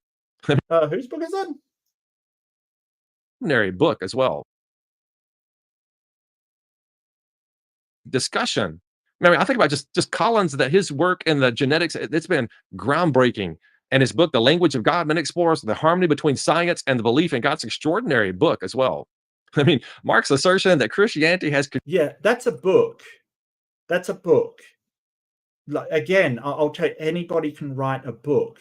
And yeah, he advocates for theistic evolution in that book. Yes. It's not a paper. It's not a scientific paper. It hasn't been peer reviewed. He's just published it as his own beliefs. And that's fine. That's totally fine. But it's not a scientific paper. Like he really doesn't understand that these people doing work on stuff as a theist that do amazing work, they have their God belief, that's fine. When they publish papers, they don't bring it in. because they have to reference the natural world. That's all. So I really think you should, listen to Francis Collins a bit more. And I've got no problem with him publishing a book about his beliefs. That's not a problem. But it's not scientific evidence. He has contributed nothing to our understanding of the world, and it's done nothing. No, he has, but he's used science to do it. Oh, crikey. Yeah, I'm just going to be harping on about this. He's used science to do it, and Francis Collins himself says that. I'm not saying that Christians haven't used science. I don't know why he's doing this. Nothing to help mankind. Man, that is simply just... So now I said Christians have done nothing to help mankind. Where did that come from? Rewind the tape, David. Hear what I actually said. That's a straw man. Untrue. From the development of modern sciences to the promotion of human rights, ethics, humanitarian efforts, Christianity has played an essential role in shaping the world that we live in today. Christian faith... I never said it didn't. I asked what it discovered about the world and the universe in the last 2,000 years. I didn't say Christians either. I said the religion itself. Like we can say, what has science discovered about the world and the universe? I wouldn't have time to list everything. Christian faith, it's not just been static, but it's and dogmatic. It's been dynamic, contributing to human flourishing and to the intellectual advancement throughout. The dogmatic things can change. Like you're basically saying that it's incontrovertible principles, which is what Christians say. Like it can't be questioned. It is set in stone. That's what they say. It's dogma. Sorry. Advancement throughout history, and it continues to do the same thing today. Now be careful there, Mark. Now talk about making money. We've established on this that you are making money off this video that you're making right here. Don't see how this is any different. So be careful. Yeah. We could say that you had 4 different ways to give, as well as donations in your church, presumably. I mean, plus your YouTube channel, whatever that's making. So, yeah, poisoning the well. Of different types, obviously. They turn to that because it is incomprehensible otherwise. What has happened here? Well, it's not incomprehensible because physicists comprehend it. Like, this is the thing. Just because... Okay, so Mark, if physicists comprehend that, then why have they not given us a good, coherent answer for the origins of the universe? So to say that they comprehend this, but they have not given us any answer, that is what this whole premise of this whole video that I made is about. Yeah, so they have given us hypotheses because science doesn't work. Like if you have a hypothesis, if you think you might have the answer, you just declare it as the answer. That's not what they do. There's multiple hypotheses. There's multiverse theory, string theory, which is sort of out of fashion, but there is that, or the multiverse hypothesis. There's Sean Carroll's parent and child universes, very, very good. There is cyclical universe. There are a ton of different models out there, a ton. Multiverse could be correct. The math seems to work, but we don't know. And that's the difference. We don't just come up with an answer and say, well, that's the answer, that we've got it. No, they say, hey, we've got this model. Does it work mathematically? Does it have problems? Let's find out what problems it has. Do we know that? What's the evidence for it? And then we start to pursue what the actual answer may be. But no scientist has come up with something that they can demonstrate to be true. So we don't say this is the answer like theists do. We don't do that. What scientists do is they say, hey, we have a hypothesis. We cannot get that to a theory position. And if you understand the process, you have to do testing, experimentation, have repeat testing, experimentation, peer review, all these processes to say, hey, that is theory. Like Big Bang theory. We've gotten to Big Bang. That's not the origin of the universe. It's not the origin point of the universe. We can go to 1 Planck second before the presumed origin and say, hey, that's where we've gotten to. Right? So this is the thing. There are tons of models out there that could be the origin of the universe. Tons of them. It's just you're saying they don't have one that they're saying this is the answer. And so you think they don't have an answer. They do. They're just not claiming they know for sure. but you are. And that's why we are critiquing you, David, because you are claiming to have the answer without being able to demonstrate how you got the answer. That's why.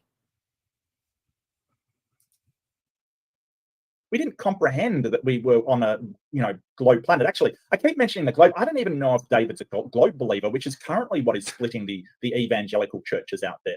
It is not splitting the evangelical churches out there. Really? Mark. No, it is not doing that. I am not a flat earth. No, I do not believe that the earth is flat. Well, that's a good thing. In my experience, we've come across a lot of them. And he claims that it's not splitting evangelical churches. Well, oh my goodness. The Greek word eon, which means ages, or so this is Odell,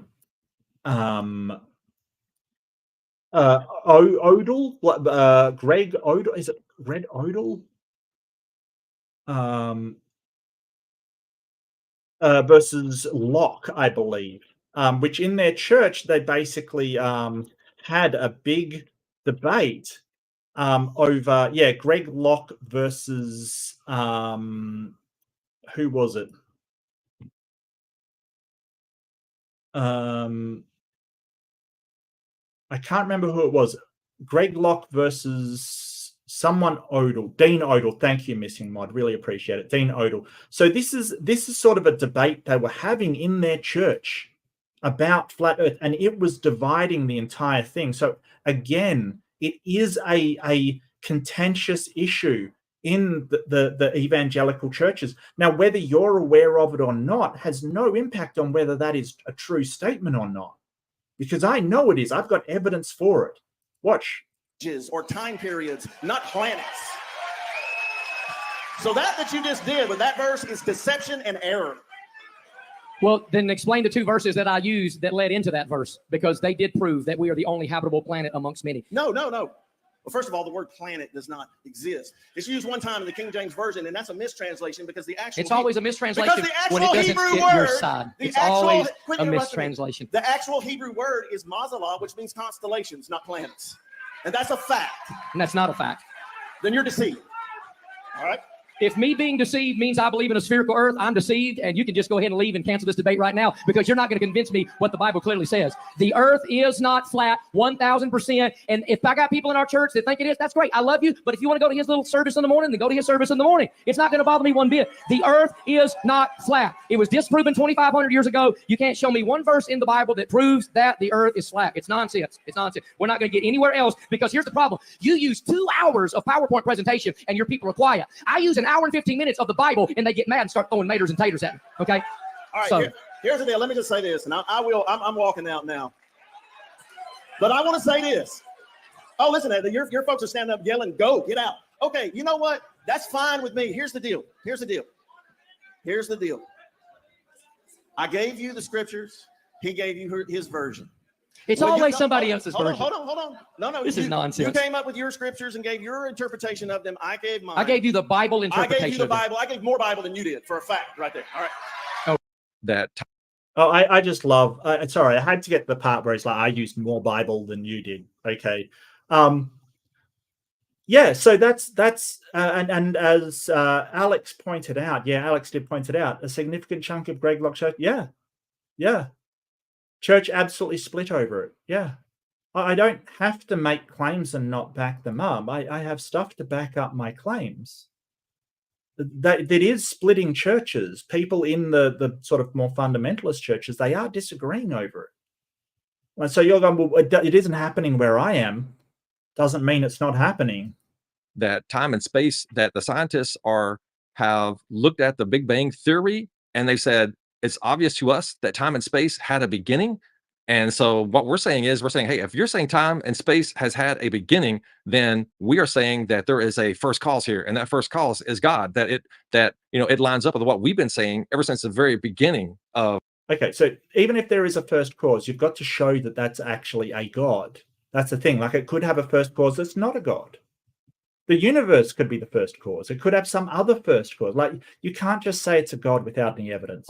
Of religion, faith, the Judeo-Christian worldview is that God spoke everything into creation. So yeah, we're saying that we have been saying from the very beginning that there is a first cause, that in the beginning God Genesis chapter 1 and verse 1. So it's not that we're claiming the Big Bang as our own and we're like, oh, this is great. The Big Bang is wonderful. Not at all. Okay. Well, it wasn't religion that came up with the Big Bang, but you've said, hey, that was God speaking it into existence. That's claiming the Big Bang as part of your doctrine. So he believes in the Big Bang, but he believes that God spoke the Big Bang into existence. That was God speaking the universe into existence.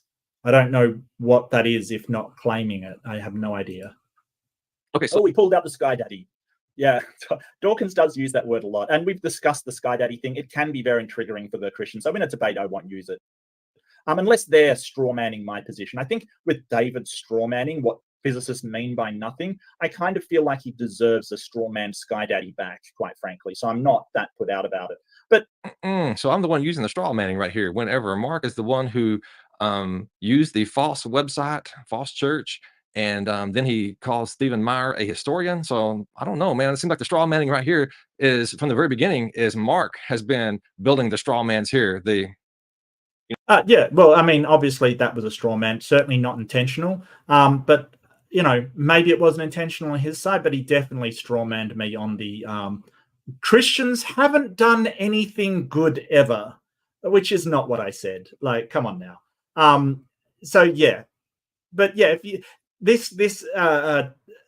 David definitely said you think that the universe came from nothing, and he is making a straw man of the Big Bang when he's saying that, because that's not like when Lawrence Krauss was referring to nothing, he was talking about a quantum vacuum, quantum foam. Or a quantum plasma state. He wasn't talking about literally. Yeah, I've said it in the last episode. I'll say it again.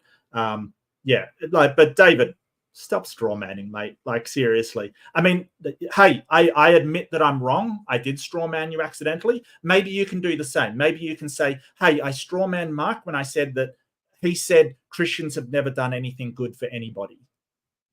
Maybe you can admit to that and say, no, what Mark said is what has religions done to tell us about the world and the universe around us, or give us truths about the world and the universe around us. Maybe you can address that one.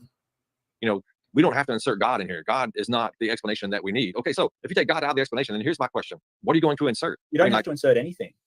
You don't have to. And that's my point, that you are not inserting anything, that you do not have an answer there. That's God of the gaps. That is literally the God of the gaps. You don't have an answer, therefore mine. Like, you've just spelled out exactly what you said you understood and were not doing. And I know that you don't like being accused of God of the gaps. Stop doing it then, because exactly that is God of the gaps. You don't have an answer, therefore mine is better, is God of the gaps. It's exactly what it is. And I know you don't like being accused of it. But as I pointed out, thieves don't like being accused of being thieves either. I'm not calling you a thief. I'm saying if you don't like being accused of God of the gaps, stop using it. That's my whole point, the premise of this whole video. Insert anything. No, I agree. That's the premise of the whole video. I agree. It is God of the gaps. I totally agree with that statement. We can insert natural processes. We can just say, hey, the best explanation is probably, and I'm not saying this with certainty, but probably natural processes. Because every single time we have thought there is a supernatural thing happening, like the lightning in my Zeus example, it's turned out to be natural processes. So that's, and my whole point is that before natural processes, God, the one is one that set the natural processes into process. He's the one, he's the first cause. So, I mean, this is a circular argument that Mark and I can have over and over again, but my whole point is I can come back every time, whatever you put in there, I can say that God is the first cause. And I can say the first cause is Superman. I mean, what are we doing here? Are we 5 years old? Like, how do you actually show that is the case? Because I said, and I made a very tentative statement, I'm not claiming it as certainty, but probably the first cause is natural causes, natural events, based upon our knowledge of how natural events work. That's basically what I'm basing it on. And he says, but I can say God. Based on what? Based on what? And I can say Superman. It's so ridiculous to have someone just pre-sup that God did it all and not have a shred of evidence for it. It's insane. I don't know what to say to that. It's like you're talking to a child that's sort of, you know, oh, but you know, I caught you. Oh, but I'm Superman and I can escape. You know, you're playing what we used to call chasey, or I think you call it tag, and you grab some tag. You're it. Oh, but I'm Superman. Really? You're not going to try and justify that in any way? You're just going to say it is so? Okay. Pause. You have not put anything else in here to explain the origins of the Natural universe. processes. There you go. You've got. All right, thank you. Natural processes. I will take that, and I will say that God is the first cause before the natural processes. And I'll say it was Superman. There you go. Something. You'll just say, hey, this doesn't make sense to me. Okay, but that's no reason to believe what you believe. Talks about God.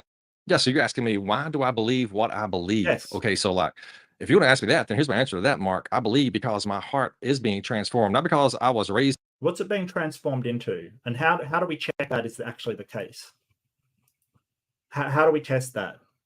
In any kind of a culture, not because I read the Bible or anything like that, because the supernatural work of the Holy Spirit has been changing and transforming me for many, many years, and it is transforming me now. That's how I know God exists.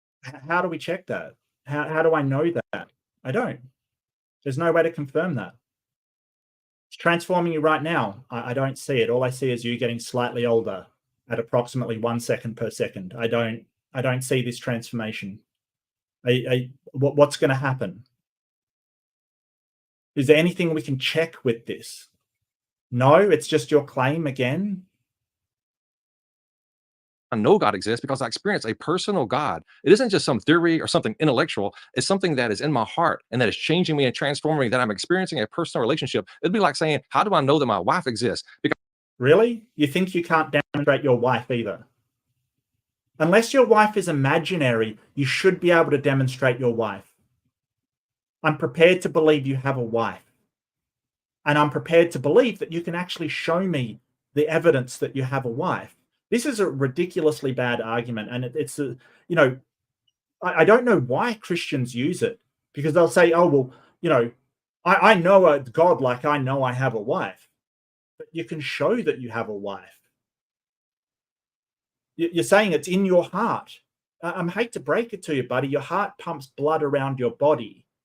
And just because you feel stuff in your heart, which is in actual fact, we know that is the chemicals in the brain triggering nerves that increase your heart rate and cause you, like adrenaline will start flushing, or other chemicals will affect your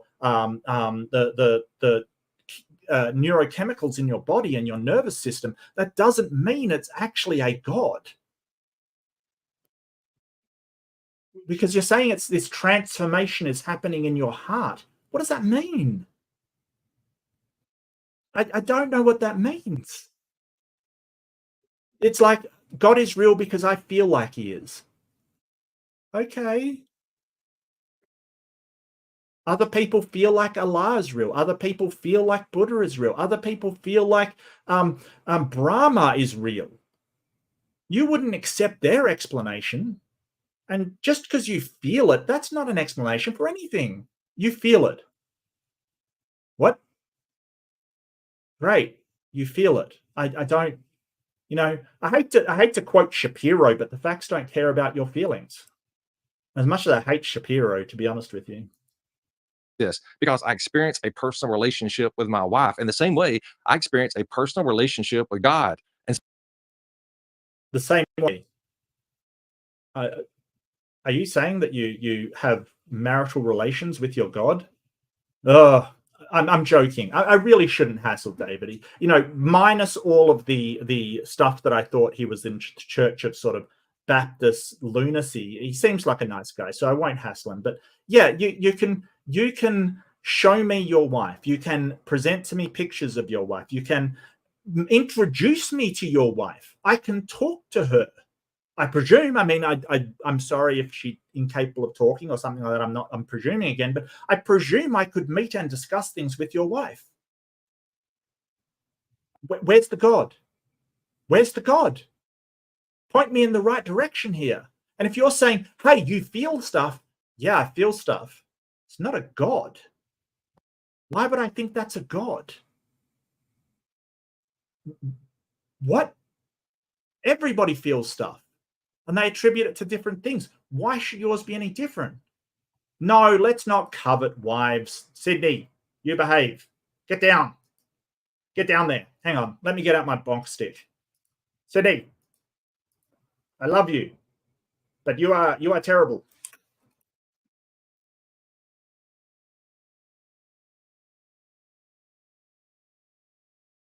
Oh, I love this stuff. I love this stuff. Where is it? Oh God, I saw it earlier. It was the Bond guy. Mark told me, don't you love the gaslighting that the Christians do? Like they come in and say, oh, your arguments are so terrible, I became a Christian again tonight. You know, the flat earthers do the same. Do you know they do the same? They come in and say, hey, your arguments were so terrible, I started believing in the flat earth. The gaslighting from these people is just incredible. And they expect you to believe them just off the bat. Nice try, buddy. Nice try. I'm familiar with Bond. I've seen him do this in multiple comment sections and stuff. It's fairly obvious, really. But it's kind of a, oh, stop what you're doing because you're making Christians. Okay. Good one, mate. And so I thought it was a sin to bear false witness, but what do I know? I have the power of the Holy Spirit in my life, changing me, transforming me. I mean, there's answered prayers. There's all kinds of proofs that I have. Prayer doesn't work. Answered prayers doesn't work. Doesn't work. Templeton Foundation, we did a study for intercessory prayer and found out like they had people pray for sick people in the hospital. Prayer made absolutely no difference, except when the person knew they were being prayed for.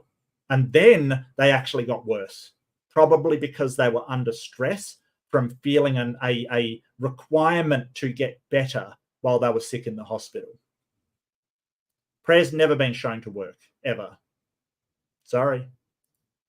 That I have that I can't take out and show someone. I mean, I can't show empirical evidence of this. What I can show is personal experience as my evidence. And I know that makes atheists angry. And, you know, that's like an escape hatch for us that are theists and Christians. Well, I'm glad you recognize that, David. It's an escape hatch. It's a rationalization of a belief that has no good evidence for it.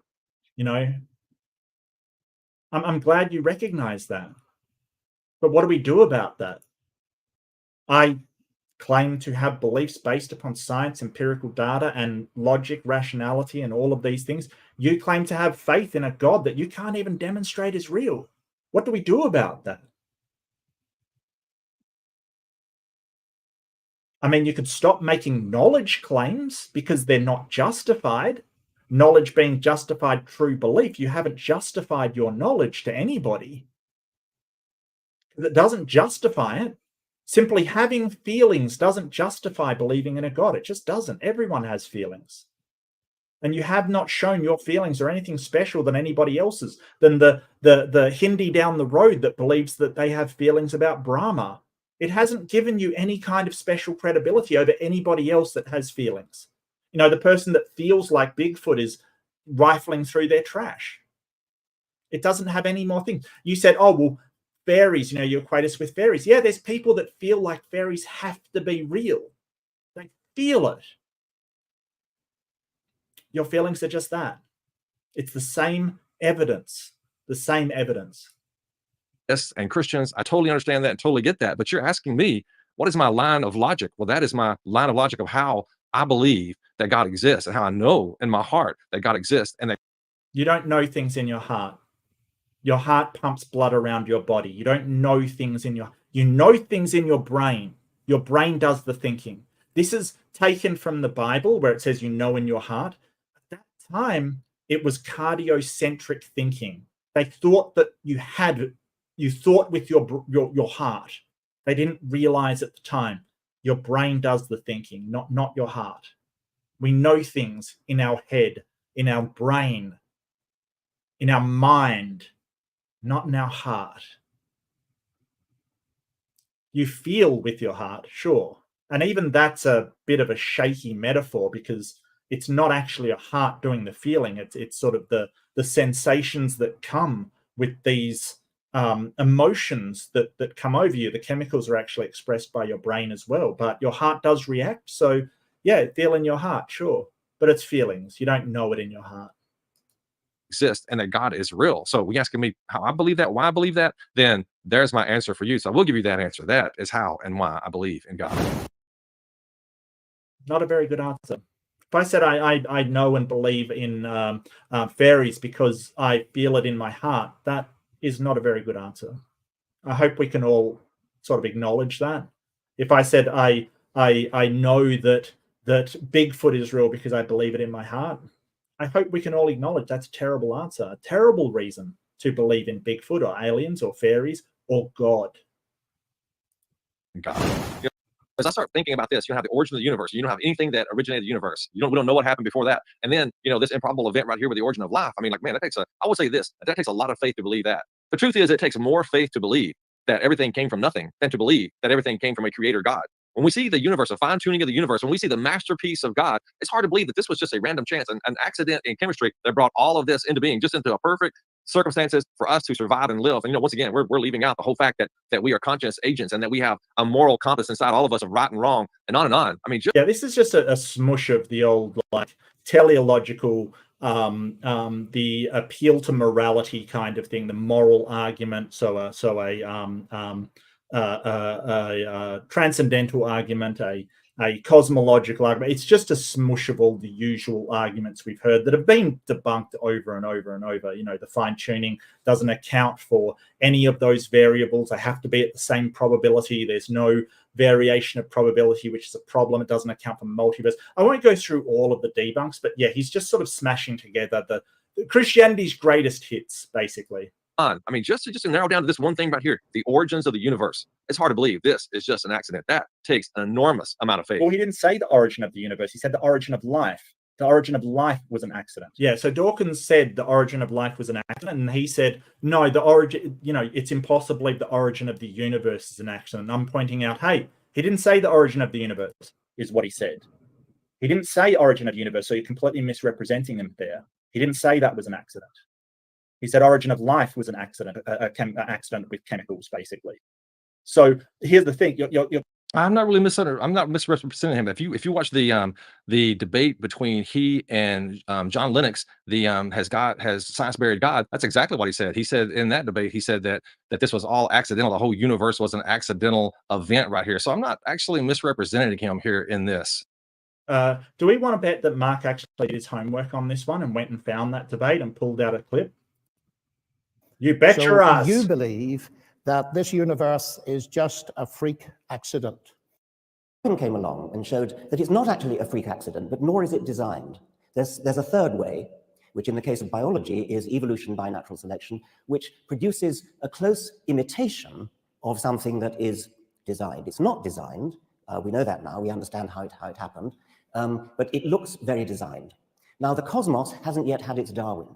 We don't yet know how the laws of physics came into existence, how the physical constants came into existence. And so we can still say, is it a freak accident or was it designed? The analogy with biology might discourage us from being too confident that it's designed, because we had our fingers burned before the 19th century in thinking that biology, which looks so much more obviously designed, that we got our fingers burned there. Now, in the case of the cosmos, freak accident or design, the point that I've made over and over again is that even if we don't understand how it came about, it's not helpful to postulate a creator.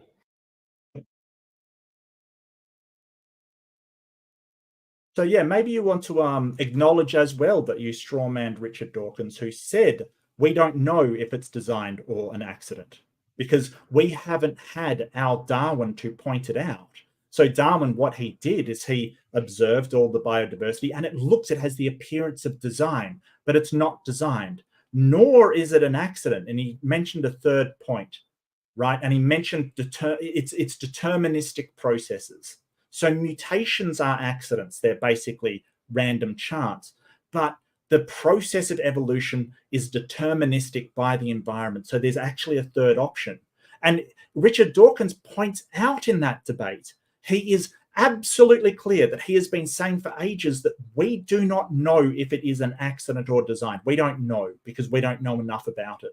So he is absolutely strawmanning Richard Dawkins in what he has said about the universe being an accident. Now, do you notice where he got that from? Where David Yarbrough got that from?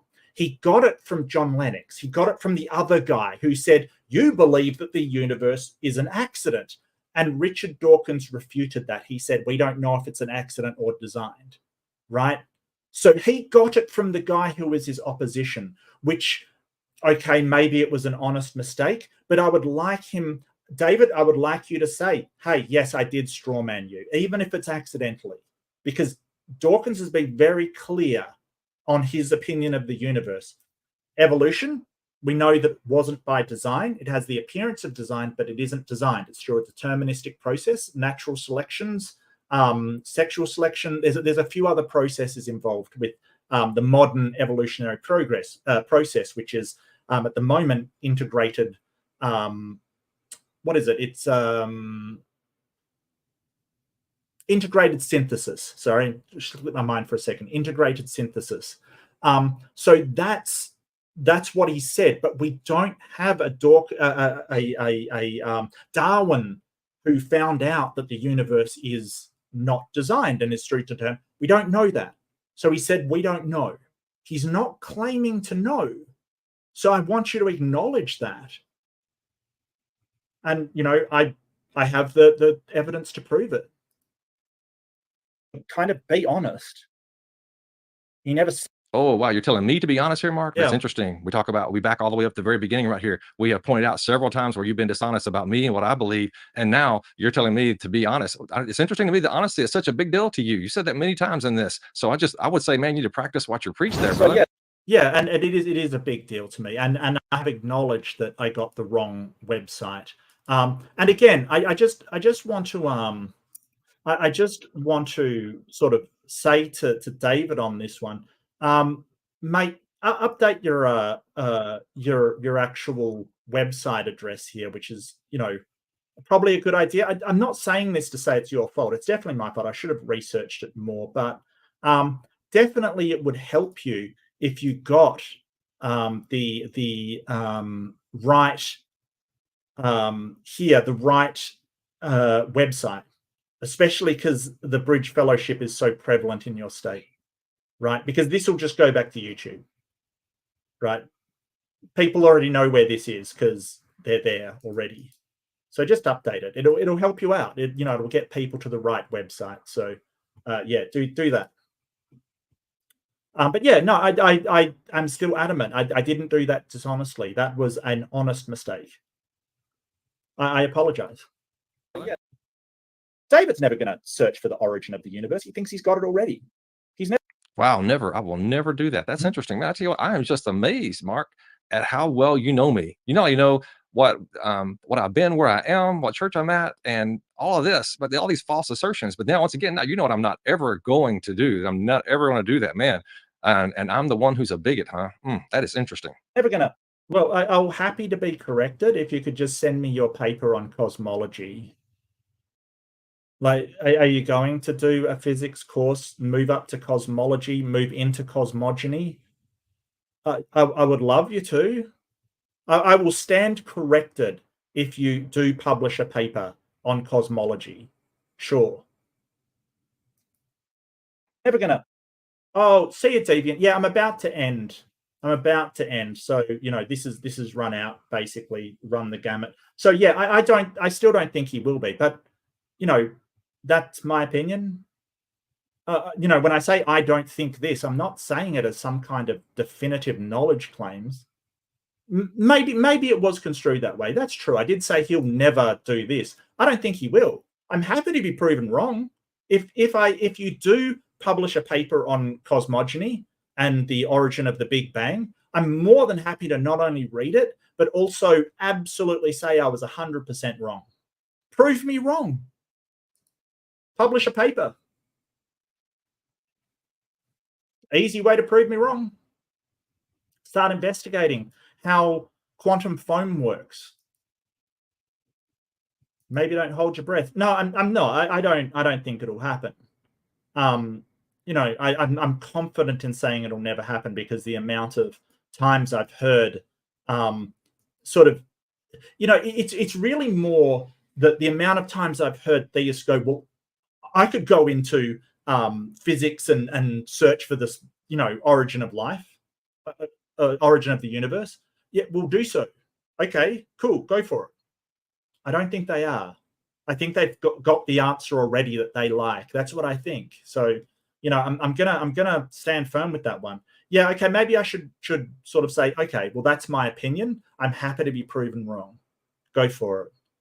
I couldn't do that. I will happily admit that I do not have the necessary brain power and spare time and, you know, the necessary genius to be able to put together the origin of the universe. I'm happy to say that. But the Discovery Institute has all the answers. Oh dear, Ralph. Oh dear. Yeah. Yeah. They've got one answer, that's God. And it doesn't explain anything. Just is like I think Matt Delahunty says you can't solve a mystery by appealing to just a bigger mystery, you know. Doesn't tell you anything about it. It's just saying, well, God did it. But it's more than that. It's God did it and you'll never know how. I don't know what I'm supposed to do with that information. Great. But anyway, that was Yarbrough rides again. Yarbrough rides again. So David, thank you so much. Again, let's debate. Let's get together, have a conversation, see whose ideas hold up more weight, see who is in the right and who is wrong. I would love, like I have done, if you've made a mistake and strawmanned an argument, to go through and say, hey, I've strawmanned this argument. You know, that would be fantastic. Yeah, it's been a really, really good one. So I've really enjoyed this. And I really love it when people respond to my stuff, because you can really sort of outline, you know, what it was that I said, what the argument actually was. Did they represent the argument correctly? Maybe it was honest mistake, because mine certainly was. I did not mean to misrepresent the man, but, you know, he either accepts that or he doesn't. It doesn't really worry me. I have, you know, corrected the record. I have taken responsibility for getting the wrong place. I can tell you it's an accident. The reasons why it was an accident, I guess, there's nothing more I can do than that. But thank you so much, everybody. I really do appreciate you spending time with me. Don't forget, well, actually, this weekend I should be okay. I know I missed the last debate dissection, and I do apologize. I had a debate on, but I did stream it live, which I will try and do more when I get debates, is stream them live. I really did enjoy having all of the people shout incoherent stuff at me from the chat. That was fun and great. So thank you so much, everybody. Don't forget, be kind to yourself, be kind to each other, and have a fantastic day or night or morning or afternoon or wherever you're at, whatever you're doing. See you.